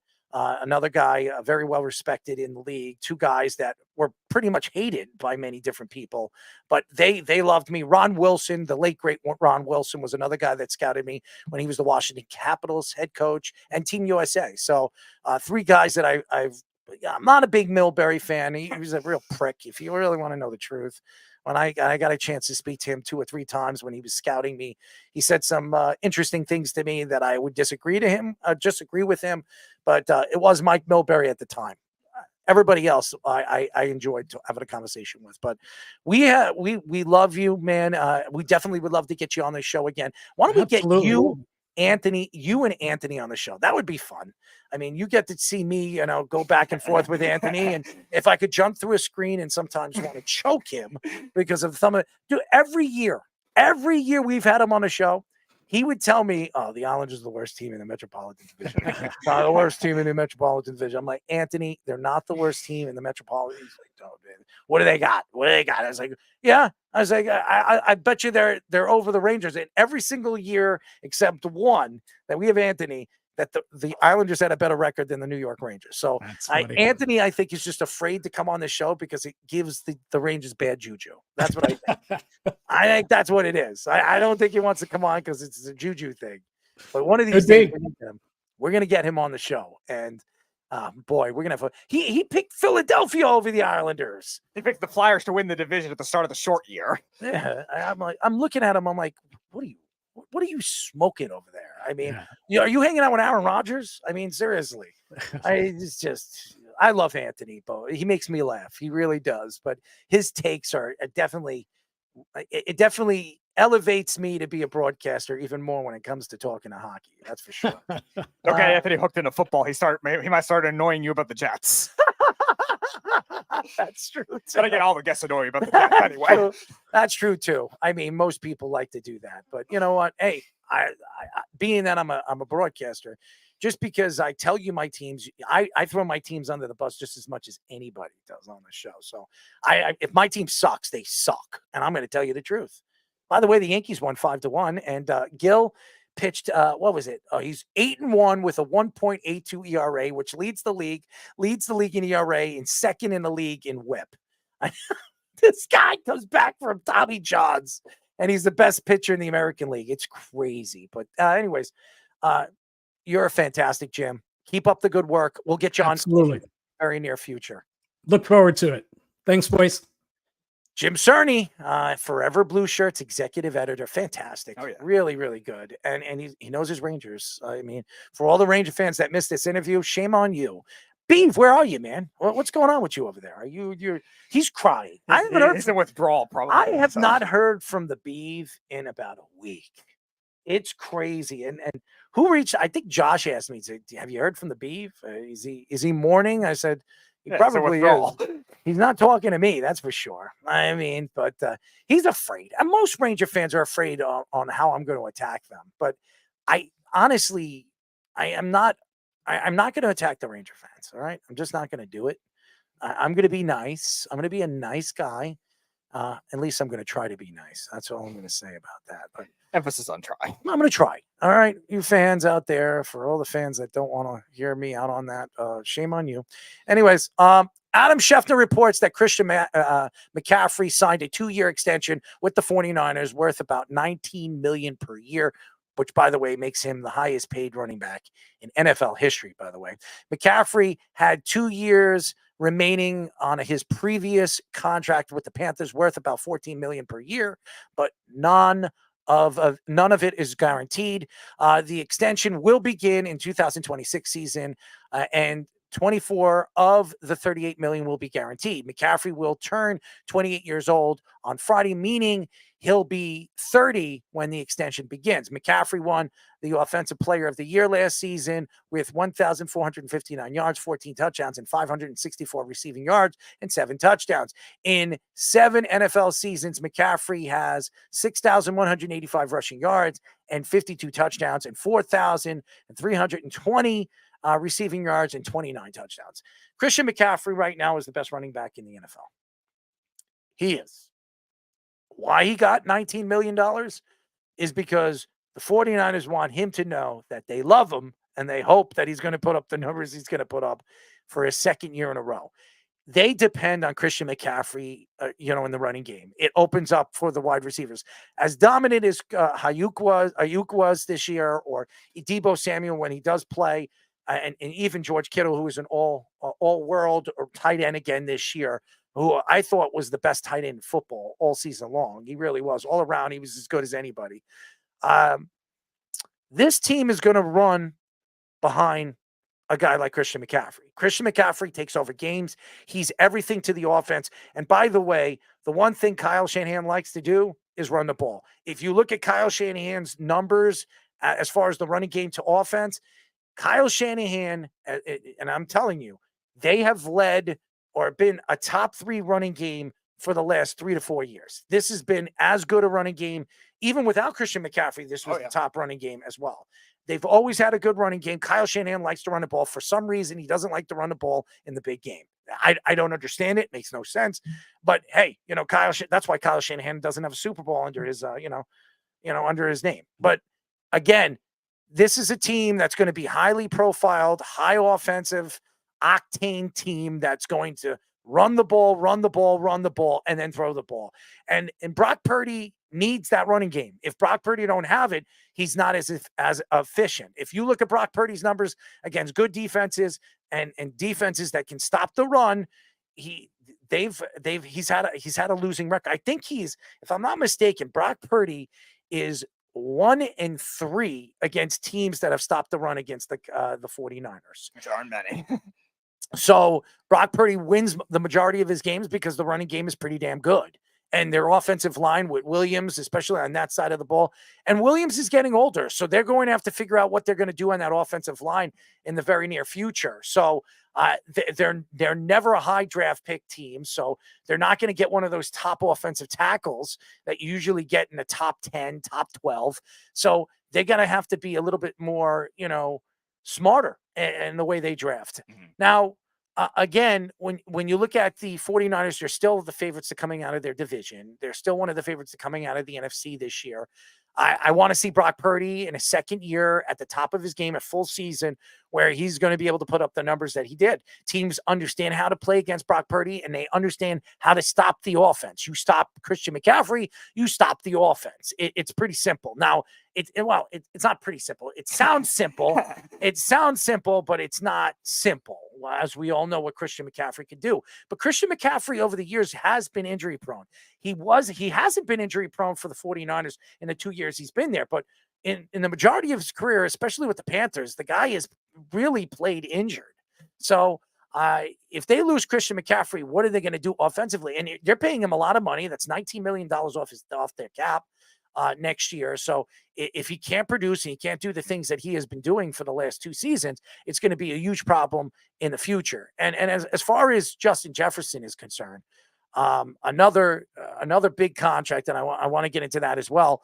NFL Network reports that the Vikings have signed Justin Jefferson to a 4-year, $140 million deal. The deal includes $110 million guaranteed, $89 million guaranteed in a signing bonus.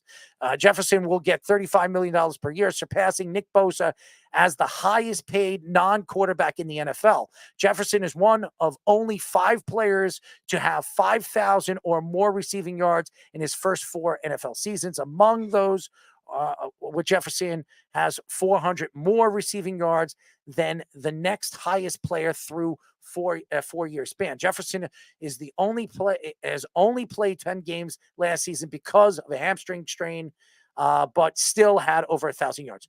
Justin Jefferson's the best wide receiver in football. Well deserved. I do believe that $35 million is a lot of money. And the reason why Kirk Cousins is no longer with the Minnesota Vikings is because they needed to pay Justin Jefferson. Kirk Cousins got a $100 million contract from the Atlanta Falcons, and that's why he is no longer with the Minnesota Vikings. I'm going to be very interested to see what the numbers are going to be with J.J. McCarthy as his quarterback this year, as a starting quarterback, or is it going to be Sam Darnold early in the season before they bring in J.J. McCarthy? There's a lot of questions there. O'Connell needs to obviously build from a rookie quarterback. He's never done that before as a head coach. He had Kirk Cousins there when he came and he took over for a Minnesota Viking team that was a veteran team. This is a team that's going to be younger now. So there's a lot of questions. And how long is it going to take for Justin Jefferson to say, you know what, I did get my contract, but I'm not going to win here. What is it going to take for you to trade me? So this is going to be something that you're going to hear in the next year or two. Now, Justin Jefferson is not outspoken like a Stephon Diggs, but Stephon Diggs, when he was drafted for his first 2 years, wasn't outspoken. It was really his 3rd and 4th year when he said, you know what, I'm better than Adam Thielen. Why am I not seeing the ball? Why am I not getting the ball? My quarterback stinks. That's why. And that's why he was traded. And he was traded for Justin Jefferson, that pick that obviously Buffalo traded away to add Stephon Diggs. And you can see the difference right now. Stephon Diggs is playing for the Texans, and Justin Jefferson is the highest paid and it is the best wide receiver in football. I'm not saying Buffalo was going to draft him, but nevertheless, you could see the difference in that wide receiving class. That was one of the best wide receiving classes we've seen in a long time. That was a class that had CeeDee Lamb, Jerry Jeudy, you name it. I mean, you can go on and on and on. That was a really good wide receiving class. So well-deserved. I'm going to question it because I think Minnesota is a rebuilding team. I don't think they're ready to win right now. You're taking a big chance on a guy that I'm not saying is not one of the elite wide receivers in the league. You know he is. But what is it? Usually when these guys get those bad injuries, he had a strain is a strain. When you're out for 8 games in a season, and you didn't help your team move forward this season after losing Kirk Cousins, it tells me one thing. It tells me Odell Beckham was on the same path as the next Jerry Rice, and then he had that one injury, and then the next year he had the torn ACL, and he was never the same player. I want to see Justin Jefferson come back, play 17 games, 16 games this year, and put up those numbers, those big numbers, if you're going to get paid $35 million. Yeah, it's interesting the parallel you brought up with the Bills and the Vikings with Josh Allen and Stephon Diggs at the time. And I think the Vikings are kind of doing it in the mold of trying to make sure that they can get it with J.J. McCarthy. Now, J.J. McCarthy, I don't think the talent of Josh Allen, even Josh Allen as a prospect, even though a lot of people are criticizing him, we knew he had a lot of upside, a big arm. J.J. McCarthy really doesn't have a lot of those same kind of traits. But the premise of getting that number 1 receiver to help out your quarterback right away is going to be something that really flourishes you. You've seen the Bengals did that with Joe Burrow. They drafted T. Higgins in that aforementioned 2020 draft, that same draft as Justin Jefferson. Then they drafted Jamar Chase, and his development has been flourished because of that. Tua Tagovailoa, we talked about it last week. Tyreek Hill and Jalen Waddle.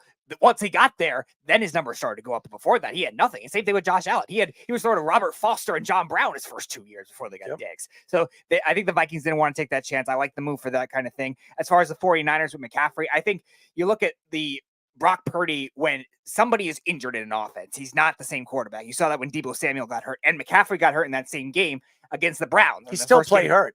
He still played. I know. And they lost that first game against the Browns. They had a 3-game losing streak after that. And then they went on a hot streak to end the season. But you saw them get broken a little bit on offense when that happened. And even in the playoff game against the Packers, Christian McCaffrey was not playing 100% because he had a calf injury. He still played very well, but that offense did not show up until the second half of the game. The Packers were outplaying them throughout that game. And that's the thing. You're taking a guess on how many years this guy has left as a top running back in the league. You're betting on him for the next 2 years after next year that he's got 3 years left, and you're giving him guaranteed money. That's a lot of money to give away to a running back that's hitting the age of 30. I mean, he's right there on the cusp of 30.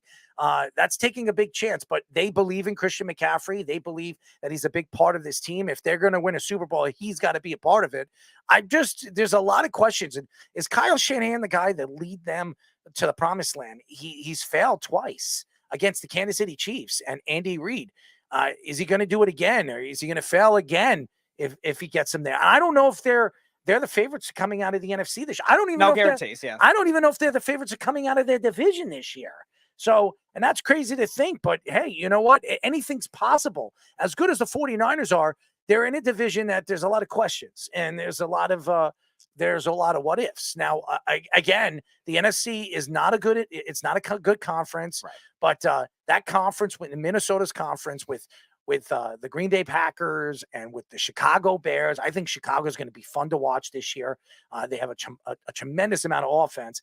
There's just so much that you can look at in that, and the Lions, of course, we know they're a powerhouse. Yeah. So, I mean, most people would probably tell you the Lions are the favorites of coming out of the NFC this year with the talent that they added in the draft and some of the offseason moves. I don't know what's going on with Minnesota. Minnesota's rebuilding, so. If I was Minnesota, and I understand what Keith is saying, it's a no-brainer. Yeah, it's a no-brainer, but you could set your team back. If Justin Jefferson, if JJ McCarthy isn't the guy, okay, O'Connell's gone. Right. So now you have to find a new coach, and then you're going to have to find a new quarterback. Do you think that Justin Jefferson is going to stay and wait for that? The answer is no. It has to be like a really super talent. The answer is no. He's not going to do that. I am telling you right now, he's not. And you just gave him guaranteed money. And if he doesn't produce, he doesn't play. Odell Beckham is another guy. I think you guys remember him. He was on that trajectory. And then all of a sudden, he tears his ACL. He gets hurt. He has these hamstring problems over and over and over again. And then he tears his ACL. He's never the same player. And then they trade him. He comes back from the injury, and then they trade him. I'm not saying that's going to happen to Justin Jefferson. That's just these two signings. I like Justin Jefferson. I think he's special.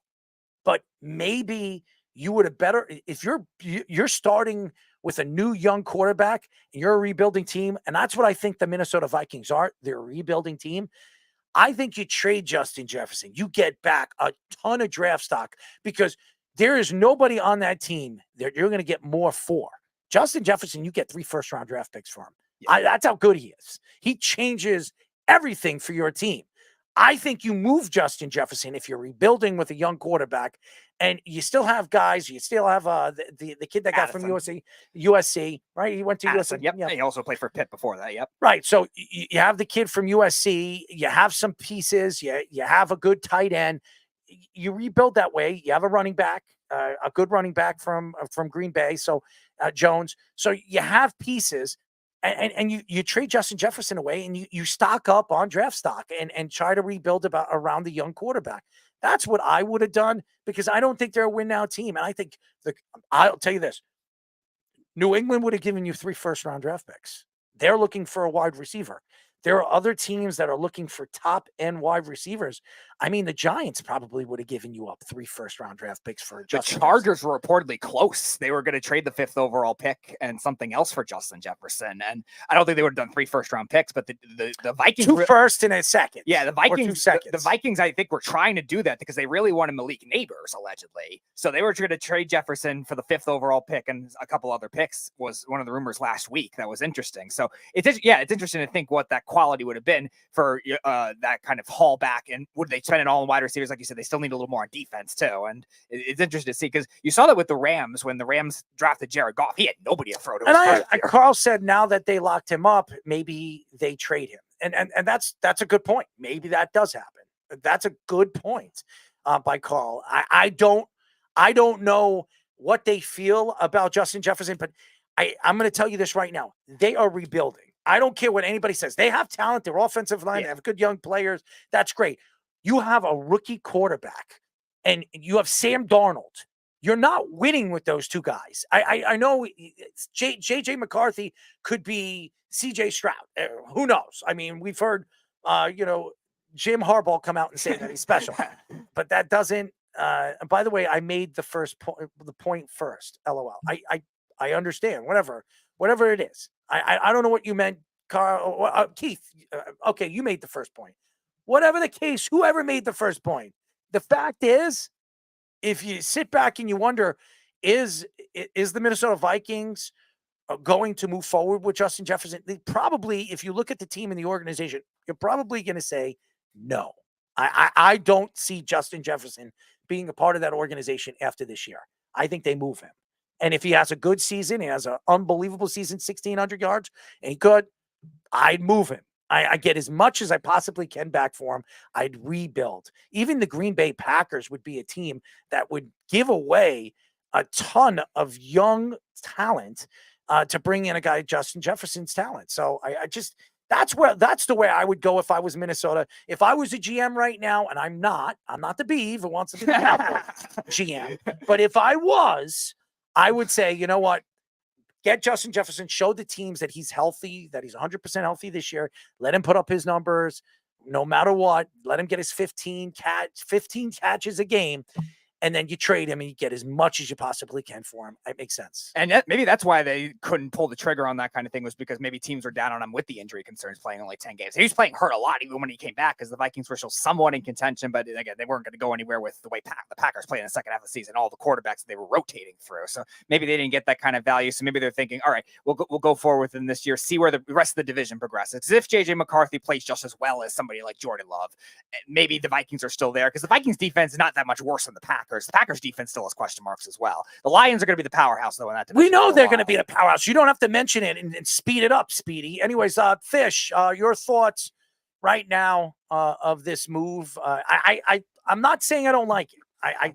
He deserves it. It's well deserved. This guy has been the best wide receiver in football for the last 3 years. You can't even argue that. I mean, he's fantastic. Even this year, played 10 games, 1,000 yards without Kirk Cousins. I mean, really, he did it without Kirk Cousins with a quarterback you never heard of. Okay, so it's pretty amazing. Actually, two quarterbacks that are not that very good. So, your thoughts to Jefferson getting the contract that he got?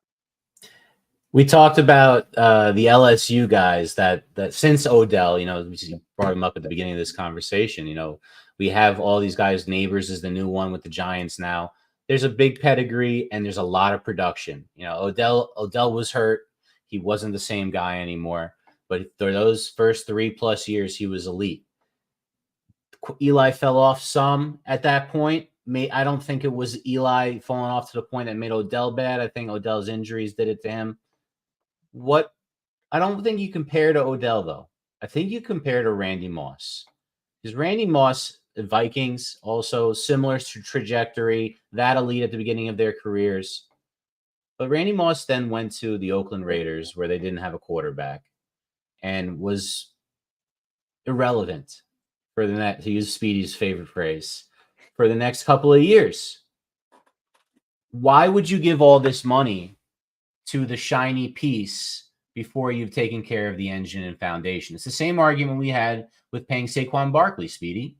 If you don't have the rest of the team, what good is spending all that money on the final piece to the puzzle when you haven't even set up the other pieces yet? It's a good question. It is. And I'm going to tell you this. I still think Justin Jefferson's going to get that money. If it wasn't with them, it was with somebody else. Somebody is paying him. But now you give him the contract. Now you don't have to worrying about him complaining, I should get this, I should get that. Every single team after this year knows what he's going to get paid, what the guaranteed money is. So now they can say, okay, we can fit him in our cap room. We just got to trade this and this and this to get him. And he's the missing piece that could get us over the top. And there are quite a few teams that could do that. I just mentioned Green Bay. Green Bay has enough salary room right now. Now they're going to have to pay Jordan Love after this coming year, but they still have the money because of the youngsters. This is one of the youngest teams right now in the league. All these kids are still under their rookie contract. You could bring in a Justin Jefferson. He could get you over the hump. But is Minnesota going to trade in a divisional team? I don't see them doing that. But also Tampa Bay. Mike Evans, now they signed Mike Evans. Maybe Tampa Bay decides, you know what, we could trade what's his name? Godwin, trade him and bring in a guy like Justin Jefferson to play beside Mike Evans. Now you have two elite wide receivers that can change the game for a Baker Mayfield. Also, the Browns, another team. They decided to go with Jerry Jeudy. They traded him. They gave him a 3-year deal. If Jerry Jeudy is a failure this year, you let him go. Now, the Watson move is definitely going to kill them. It's definitely going to hurt them. But there are other pieces they can move to add a guy like Justin Jefferson. There are other teams too. It's not just them. I like Baltimore Ravens, if they want to bring in a wide receiver. They're another team that needs a top end number one wide receiver. So there are teams out there looking for a guy that can change the game. And I'm going to tell you that right now, the Kansas City Chiefs are a team that could be lurking too. I mean, I don't know if they have the money. Make a cap space. Yeah, but they can. They can find a way. Where there's a will, there's a way. They can do it. So very interesting. It's so interesting. And the Christian McCaffrey thing, I'm not surprised. They die with the run. That's what they do. Kyle Shanahan dies with the run. It's amazing how Kyle Shanahan builds his whole offense around the running game and the offensive line.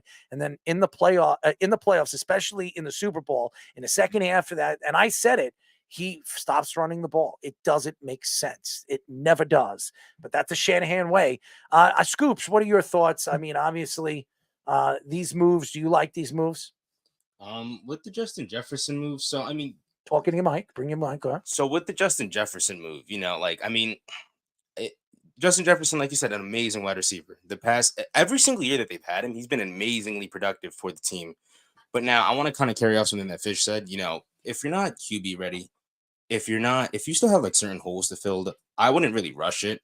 In a way, it's kind of like setting them up for failure. This is honestly like a question, but when has like a veteran and skilled receiver, when has that worked with a quarterback that's on such short notice, and on top of that, Jerry Rice, that's it. That's it. And look at how long ago that was. So to really have that recipe, and on top of that, they have JJ McCarthy now. JJ McCarthy on top of that is a rookie. They got him on short notice. They really only got him like a few months ago. And on top of that, like I said, he's a rookie. So I don't know. I just hope that they don't set themselves up for failure. And most likely what they're going to probably do is what you were mentioning. I could see other teams, now that he's locked up, I could see other teams possibly trading with him. Like you mentioned, the Chiefs, who, of course, they're doing a little bit better and they're trying to getting a better wide receiver room. But adding Justin Jefferson, I think the Chiefs will definitely jump for that. But the Patriots are a team too. I mean, they're looking for that wide receiver. They have a young quarterback. The Patriots have a lot of money to spend in the offseason next year. I think they have, don't quote me, but probably around $70 or $80 million. They could bring in a Justin Jefferson. They have more than enough money to do that. They were trying to get Brandon Ayuk. I mean, Jeff said that if they couldn't get Brandon Ayuk, and Brandon Ayuk still is going to be available next year. I wouldn't be surprised if Brandon Ayuk goes to the Patriots next year.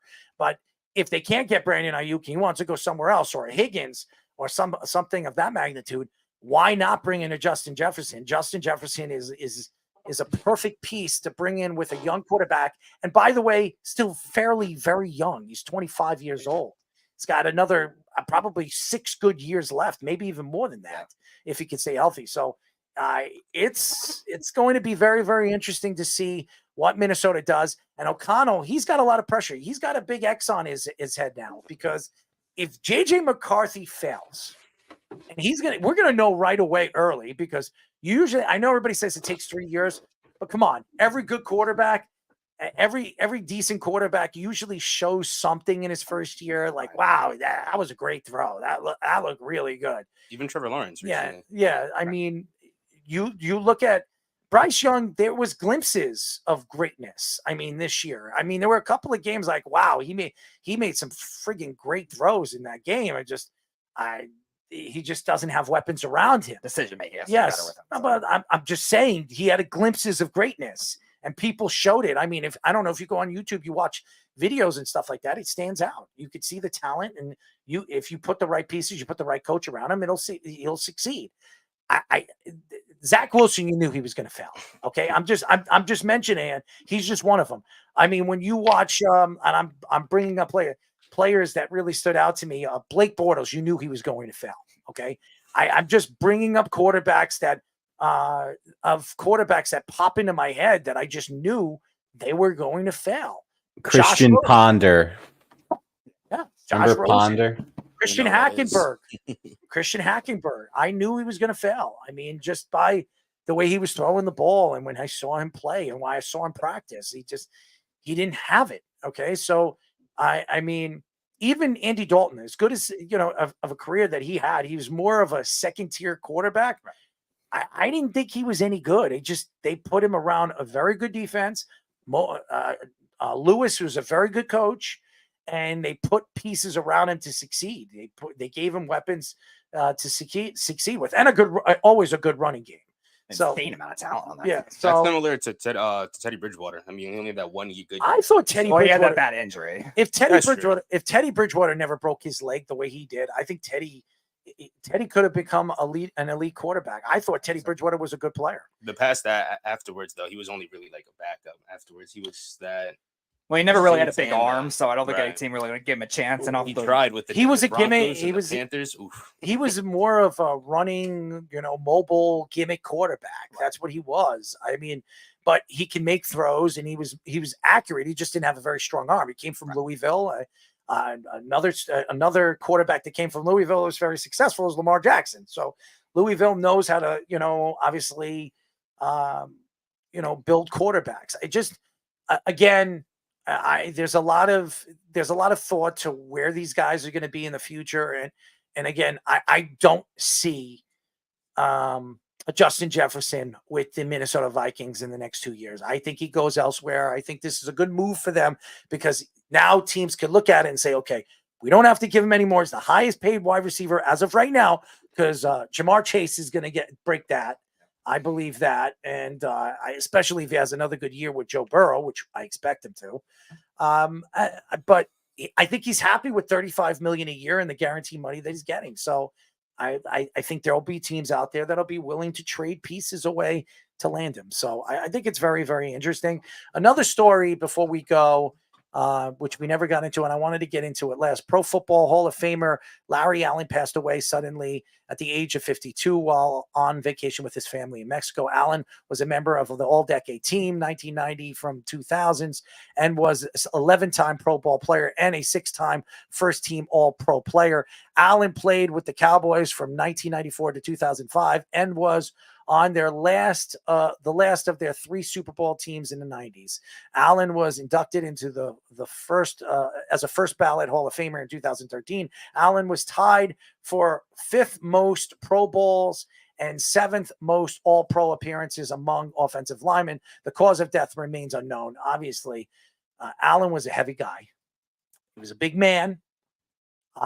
Sounds like a heart attack. That's what would come to me. I haven't heard anything with the drug overdose. Nobody found anything when it came to drugs. Obviously, they're going to do an autopsy. The family, I don't know if they're going to reveal on what he died from, unless it was from all natural causes. You died from 52 years old. Something must have went on him. With a guy this big and this tall, this strong, I don't know if he ever did steroids. I mean, obviously, there has been a lot said over the 90s and in the early 2000s that a lot of these guys were doing steroids and doing human growth hormones. I'm not saying Larry Allen was doing that, but he was a pretty big man. He, to me, one of the elite offensive linemen we'll ever see. I mean, this guy was as good as anybody. When we talk about Smith and what he did with the Cowboys over the last couple of years of a 10-year span, Smith is an first ballot Hall of Fame. He's not anywhere close to Larry Allen. I think Larry Allen, amongst the when you see what Williams has done in his career with the San Francisco, you can compare Williams to a Larry Allen. He was a dominant force. He was a guard. Now Williams is a tackle. This guy was a guard. But Larry Allen didn't just play right guard or left guard. He played multiple positions when need be, and he was everything to that offensive line. He was the anchor to that offensive line and that success. He will be missed, obviously. May he rest in peace. And one of the fantastic personalities off the field as well. I don't know if anybody's heard his interviews. I've never met Larry Allen, but I know people that have and said that the guy was very, very funny, very, very energetic, and he was one of the faces and one of the captains of those great Cowboy teams with Deion Sanders and Emmitt Smith and Troy Aikman. People forget what Larry Allen stood for, and to me was really what you want your guards to be: big, strong, rough, tough, and funny. And that's what he was. Yeah, one of the biggest personalities. A lot of the Cowboys offensive players said that too. Aikman said it. Jay Novacek at tight end said Larry Allen was that guy. He was the anchor of it when it came to a locker room standpoint as well. Just you get that offensive alignment sometimes, but you always get it with somebody like Larry Allen. That's a passion. And you were mentioning the guard skills too. Like, he moved around so well for a guard. So you don't see that very often with a lot of interior. They moved him when there were injuries at the right tackle position. He played tackle a little bit in the playoffs when they had some injuries. When they needed him to move, he moved. The only position I think he never played was center. Right. I mean, they moved him all over that line, and that's how good Larry Allen. He was so athletic, and they even moved him in the offense sometimes. So he was doing other things like running the ball and doing things in the offensive side of the ball too. So when we remember the Fridge and what the Fridge did as a defensive player, Larry Allen was just so athletic, so talented, so gifted as a player, and like I said. There's not many guys you can compare him to, and a guy that when you look at him, Orlando Pace is another guy. He was a tackle, but he could play multiple positions too. Very gifted athlete, big, strong, and could do things. And Fish, you were an offensive tackle. You watched Larry Allen play. What was your thoughts to Larry Allen? What made Larry Allen so special? Let me explain it to you this way. Remember the movie Friday with Debo? Yes. In Friday. Well, he made Debo look like Mickey Mouse. This guy was able, they said he would bench over 800 to 900 pounds.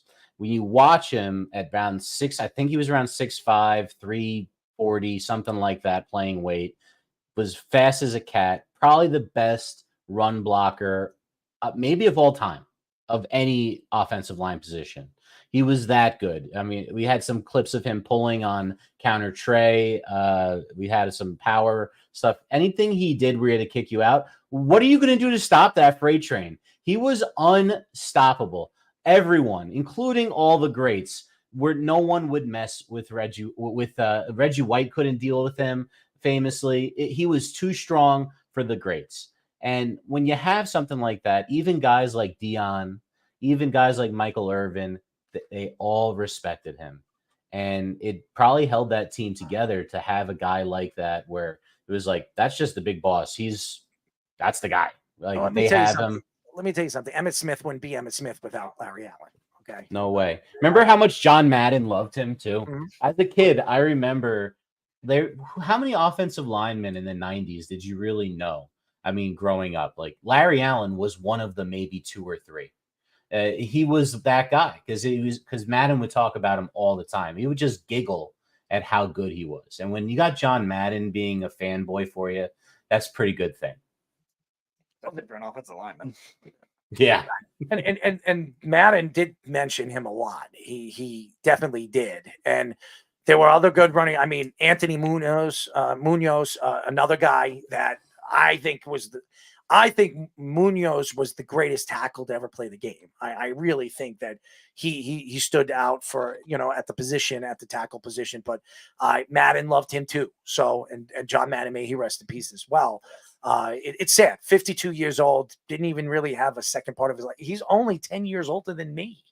I mean, it's crazy to say that, but he's 10 years older than me. When I was born, he was 10, so It's crazy. It's crazy, and that shows you how short life is, and you don't realize when your time is going to come, and that's why you enjoy your life. And I'm sure he enjoyed his life, but when you're going on a vacation and you're found dead, I mean, that's a horrible thing to do when you're out with your family. And I feel bad, and may he rest in peace. I'm going to say this: Allen was a special player, and and if you're a Cowboy fan, he stood for something. He stood for the emblem for the Cowboy star, and he stood for what they say is America's fan and America's people, whatever the hell they say about America's pastime team, whatever the hell they call them. But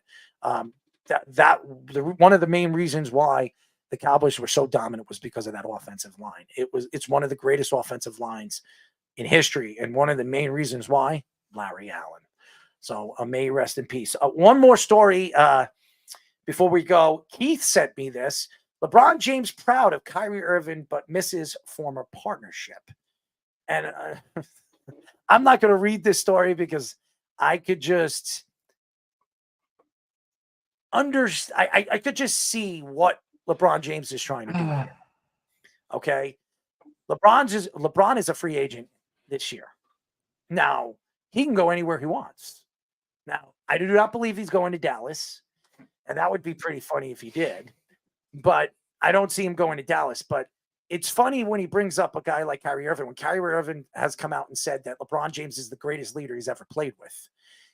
Kyrie Irving came out and said that when things were trending in the awkward ways in Cleveland, LeBron was always the one that kept him straight, always kept him forward, moving forward. And one of the reasons why I think Kyrie Irving has developed into one of those closers is playing with a guy like LeBron James, because LeBron James expected him to be a closer because he knew that he was going to be double and triple teamed all the time when he was going to the hole. Kyrie Irving is a special player. I don't care what anybody says. He's the dumbest person you'll ever meet. But as far as talent goes, I don't care what anybody says. If this man just shut his mouth and play the game, and I said this to you, Speedy, on air and off air, this guy, talent-wise, everybody keeps saying it. We just spoke to Tim Alcorn, and he says that Steph Curry is the greatest two he's ever, of all time, which I kind of, he rebuted that because Michael Jordan is. But Kyrie Irving, to me, is a better player than Steph Curry. He's a better all-around player than Steph Curry. And to me, if the man just goes out there and plays the game and does what he does best, and that's just he could shoot the ball, he can go to the hole, he can ball handle, he can even defend. I've seen this guy. He can defend any of the guard positions. If he just plays his game as we've seen with the Mavericks, and he feels more at home than he said he's ever felt with any other team, I think this guy could win multiple championships, and not with LeBron James. I think he can win with Luka Doncic. I think this team could win 2 of the next 3 championships. He's that good. He's that special. I just think he uses his platform to get himself into trouble. And LeBron James coming out and saying that, LeBron James just wants to make news, okay? I've been saying this over and over again. Him saying that he's going to retire after Denver, eliminates him in four games last year and takes away the spotlight away from, the Joker and Murray and the way they played and Porter, how they dominated against the Lakers. I think he's taking the story away from what Dallas is doing right now, what Kyrie Irving is doing right now. And maybe putting it in people's heads, maybe LeBron wants to go and play in Dallas. Maybe Dallas drafts his son Bronny, and then you have Bronny, LeBron, Kyrie, and Luka moving forward. I don't know what he's trying to do here. I think Kyrie could be something more special than he has been over the last couple of years. I just think that he just needs to shut his mouth and play the game. He is special, and I agree with LeBron. This guy is a closer. He's as good a closer as anybody we've seen in the NBA in the last 10 years. He's that good. He can close out. You heard Tim Alcorn. He was there when Kyrie Irving was the closer for Game 7 when they knocked off Golden State. He was the reason why they won that game. Well, him and LeBron were. I expect Kyrie Irving to be a closer in this series. I think he's going to be. They're going to use him as a decoy, or they're going to use him in the pick and roll. That's going to give him open shots and it could dominate. Because by the way, the Celtics are they're not a very good team on the perimeter and defending that 3-point shot. So we'll see. We'll see what happens. They have two really good defenders, White and Drew Holiday. We'll see how Kyrie Irving handles both those guys. I think he's going to be able to handle them pretty well, and he's going to love handling those Boston fans. Expect it on Boston. Expect him scoring 30 to 35 points against Boston in Boston on Thursday night. It's interesting because like the Brad Stevens system did a good job shutting him down. We'll see what this with Missoula now, if they're going to be able to do the same. And Marcus Smart, same kind of thing, not being there now with the Grizzlies. So it'll be interesting to see. And like you said, Kyrie Irving, will he let it get in his own head or not? It's another question. But we were talking about it too. Like LeBron was the only one that was able to stabilize Kyrie and all his moronic comments that he said. Finally, they have another one now, Luka Doncic. Those Boston fans, man, they forgive and forget, don't they, Errol? They're not gonna worry about the fact that he forced his way out after they sacrificed, a lot of their prospects for him and then set them back a couple of years. They're gonna forget all about that. It's gonna be just, very amicable there in the finals. Now, I will say this. The Boston Celtics, this is not going to be an easy series. And for all the Boston fans, you better slow down, slow your roll, and don't boo him too loud, because this guy plays better when you're booing him. This guy plays better when he's emotional. Do not get him emotional, because if he gets emotional, this guy could score 40 on you. This guy could score 45. I wouldn't be surprised if he scores 40 in his first game on Thursday night in Boston. I expect Luka to give him the ball. I expect Luka to give him the ball and let Kyrie take over that game. And I expect Kyrie to be a big factor if they to win the NBA championship. And by the way, if Dallas wins the NBA championship, Kyrie Irving is the MVP. That's my prediction. Redemption series. That's my prediction. I think Luka is going to give Kyrie the ball and let Kyrie take over that series. I think there's nobody on that team that could defend him. I'm sorry. Even Jaylen Brown. I see Keith saying Jaylen Brown's a good defender. Can he keep up with Kyrie Irving? And by the way, Kyrie knows how good Jaylen Brown is because he played with him for a couple of years. He knows how he defends. He knows how he plays the game. If anybody has an advantage, it's Kyrie Irving. Offense in basketball, a good offense always beats a good defense, and that's different. It's different than it was in the 90s, and that's why Adam Silver wants to change the rules, because he wants to make defense a little bit more important in the NBA as offense has really taken over the last couple of years. So it's very interesting. How about you, Scoops? So I had seen the thing that LeBron had said on Twitter, like before the show had started and everything. Honestly, I just thought it was kind of weird. He's honestly doing that only because it fits the agenda, of course. He knows that Kyrie going to the finals, win or lose, if they end up teaming up afterwards, they'll look like $1 million. Any organization, any GM, any fan, they'll think, I'm gonna steal one of your lines fit. Can They'll they fit him in the not cap? one, Could they, not two. Speedy, could they fit him in the cap? I think they probably would have to shed some of the trade deadline pieces, but I think if they do some of that, probably. I think they could fit him in the cap. I don't think he could take $60 million. No, he would have to take. He'd take less to play with Kyrie. I think he takes $40 million. I think he could play with him, and Dallas would draft Bronny. I know Dallas would draft Bronny. Wherever LeBron goes, whatever team LeBron goes, it would definitely be, of course. Why not? I mean, they can win multiple championships over there with Kyrie Irving, Luka Doncic. Luka Doncic is by far the best player on that roster. There's no question that he is. I mean, LeBron is going to have to take a back seat, just like Dwayne Wade and Chris Bosh had to take a back seat. I could see the same as well. But finish up what you were saying, Scoops. No. Just that was just exactly like I said. Whoever, if they end up teaming up together, right, win or lose for Kyrie in the finals, whatever fan, whatever executive, they'll all think that, oh my God, we have LeBron and Kyrie back together, and now with the trifecta of Luka Doncic, I think anybody will think that they'll win $1 million, that they'll win, a bunch of multiple rings there. But I don't know. I just personally think it's a little weird. I don't think it's weird. It's LeBron James. It's Kyrie Irving. Two weirdos. I mean, those two guys are as weird as they get when it comes to the NBA. And conversations about the NBA is just You don't know what's going to happen this offseason. There are quite a few players that want out. The whole Donovan Mitchell thing. I don't care what Timmy says. I don't care what he says. One of those guys are going. Garland or Donovan Mitchell will be gone sometime this summer. There's no way both those guys are going to be there. Garland, there was no secret why Garland did that. They could be sitting and hanging out. Everybody knows if Donovan Mitchell's there, it's his team. And Garland wants to go somewhere where it's his team. I mean, there are quite a few teams that could use a good point guard. I can tell you that. Orlando's one of them. Orlando has a bunch of youngsters, but they're not going to get over the hump with the talent that they have over there.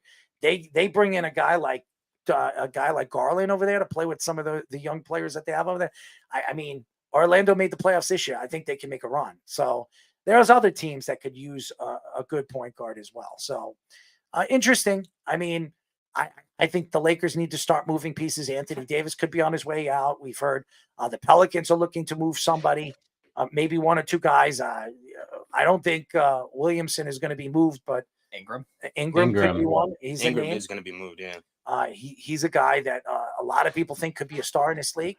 I mean, the Knicks should definitely look at Ingram. Yeah. I think if you can't get Karl Anthony Towns, why not bring Ingram in? Brendan Ingram, you match him up with Jalen Brunson. You need a big man that has athletic ability that can do a lot of things and can shoot the three.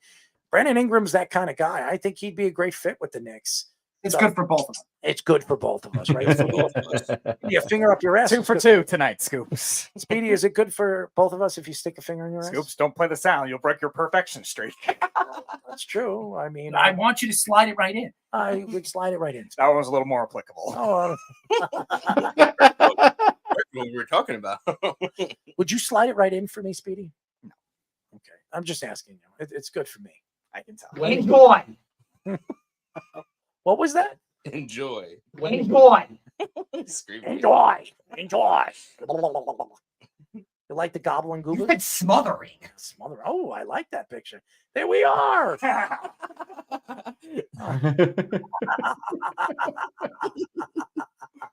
Who am I over there? I got to be the ugly one. Look at Speedy in the middle. I like that Speedy's thinking of the sausage. He is. He's thinking about sausages. Which one? Wait, Fish. What's the one in the corner with the teal Islanders jacket? That's Milbury in the ugliest outfit ever. Oh, it's terrible. In a Islanders starter jacket. You know, it's interesting. I mean, that is an interesting picture. Mike Milbury helping out the Bruins for 50 years, winning championships with them as a player, then giving them Zdeno Chara from the Islanders. You know, Speedy, I have a question for you. If you were to be a movie star and there was a movie that you could pick to star in, what would it be? Come on, there's got to be a movie that really stands out to you. Beethoven? You mean the one with the dog? Yeah. I see where you're going with that. Nice try. At least he saw it. Where you were going. Maybe it'll be Patches and Dodgeball. I'll throw the wrenches at everyody. Patches and Houlihan? Oh yeah. I'll throw the wrenches at all of them. You in a wheelchair? Sure, why not? I like that one. That was a good pick. I don't know if that would be a good pick. I'll throw the wrenches at everybody. If you can dodge a wrench, you can dodge a ball. I don't keep remembering them 5Ds. How about Roger Rabbit? I think you'd be good. I mean, his girlfriend has big boobs. Your mom's got big boobs. I mean, it's perfect. Which just doesn't correlate. One's an animation. The other one is a human. The Godfather. Boy. No, I'd probably be dead in that. Okay, if there was a team that you could play quarterback for, who would it be? Quick. A team I could play quarterback Quick. Because being I would suck, I'll sabotage the Commanders. Don't share a Wu-Tang pie with the Rock. Yeah, the Rock might become the next owner at this rate. Probably more likely the Dolphins. That's true too. I'm not surprised if he runs for president. No, that's true. I mean, maybe you hang out with the Rock and Rock has a bunch of big dogs. Maybe they can lick your ass. I'd probably do a lot more than that. Right. Another reason to be dead in addition to him. Oh, Speedy. Could you imagine you Darth Vader? Give us a Darth Vader impression, just a little bit. Say, okay, wait. Say, Luke, I am your sausage. You gotta say it just like that. Fine. Luke, I am your sausage.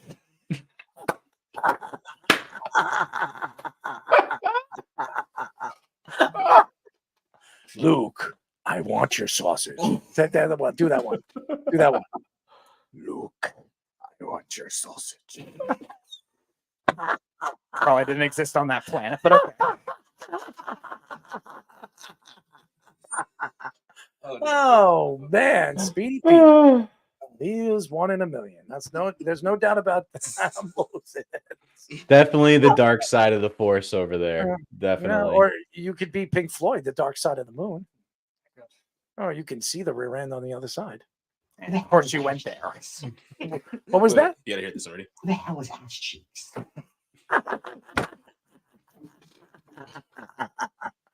Well, you know what? Well, yeah. Could you give us a nursery rhyme? You don't have any nursery rhymes before we end? I've got one for you. All right, go ahead. Hickory dickory dock. All right, I know where we're going with that. And I don't want to hear it. Well, maybe somebody else does. Mom, are you listening? No, my mom would not want to hear that either. Anyways, thank you to all the fans for tuning in. Thank you to Tim Alcorn, the Cavaliers play-by-play broadcaster, for joining us. Thank you from Forever Blueshirts executive editor Jim Cerny for joining us for the first time. Thank you to him. Thank you for Anthony Scoltari for hooking us up with him. And Speedy, he wants to be hooked up with you. Is that okay with you? No, you don't want to be hooked up with Anthony Scoltari? No. Why? What's wrong with Scoltari? I'm not getting involved romantically in any of our guests. But what about Anthony? You thought he was sexy. That's fine. I'm not getting involved. But you thought he was intimately sexy. Did you with not? any of our guests. Did he not look sexy to you? That's fine. That doesn't make a difference. I mean, what do you like about Anthony?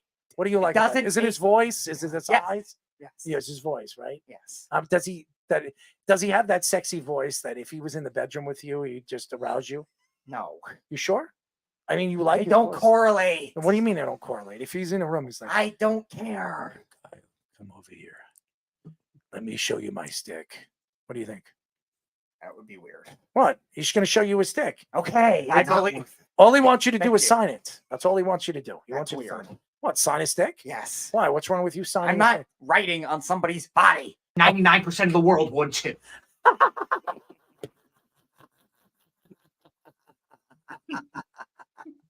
That one fits so well. Anyways,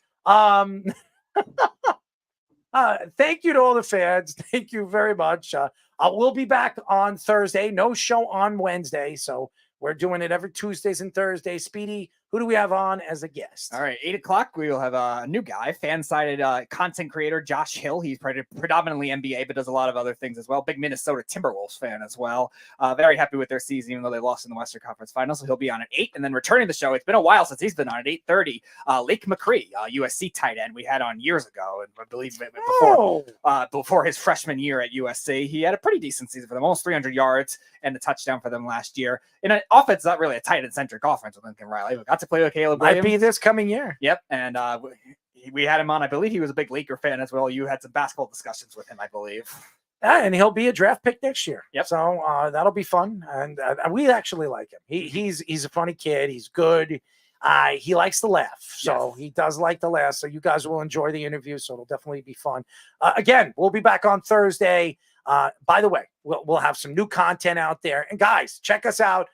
Go to Spotify, go to Apple, The Sports Loudmouth. What are you doing, Tommy? I'm getting my last, the end of the show grooves, There's no music on. I know, music in my head. There's always. Speedy, do you have anything in your head? What are you thinking about right now? I'm thinking about Anthony Scoltari's. I'm thinking about moving everything around to end the show. Okay, wait a second. What are you interested in eating right after the show? Right now? I don't know. What do you? Banana, right? I don't have a banana. You don't have a banana? Everybody's got a banana. In their house, everybody has a banana. Everybody's got a banana. All right. Every household in the world. But you has have a banana, right? You have to have a banana. Have you ever peeled your banana? Yes, everyone peels a banana except for No, people have that you actually ever eat the peeled your banana? I don't have a banana. Everybody's got a banana. I don't have a banana. Do you peel your banana or not? No, because I don't have one. Every guy has a banana. No, they don't. You gonna tell me they weren't born with a banana? No. You weren't born with a banana. No. Nobody's born with fruit attached to them. Well, every guy is born with a banana. It either bends to the right or bends to the left. Which one would you? Which side does it bend to yours? I don't know because I don't have a banana. All right, so you're pretty much telling us that you don't hold a banana. I don't have a banana attached to my body. Well, that's not true. You do. No, I don't. Well, it's hidden. It's in a bush. Okay. Bananas grow from trees, not bushes. Well, Want to go burn a bush in a crab?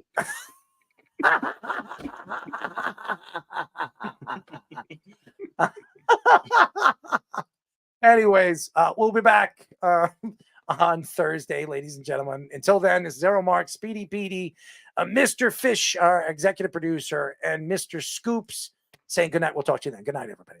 It's the Worldwide Sports Radio Network.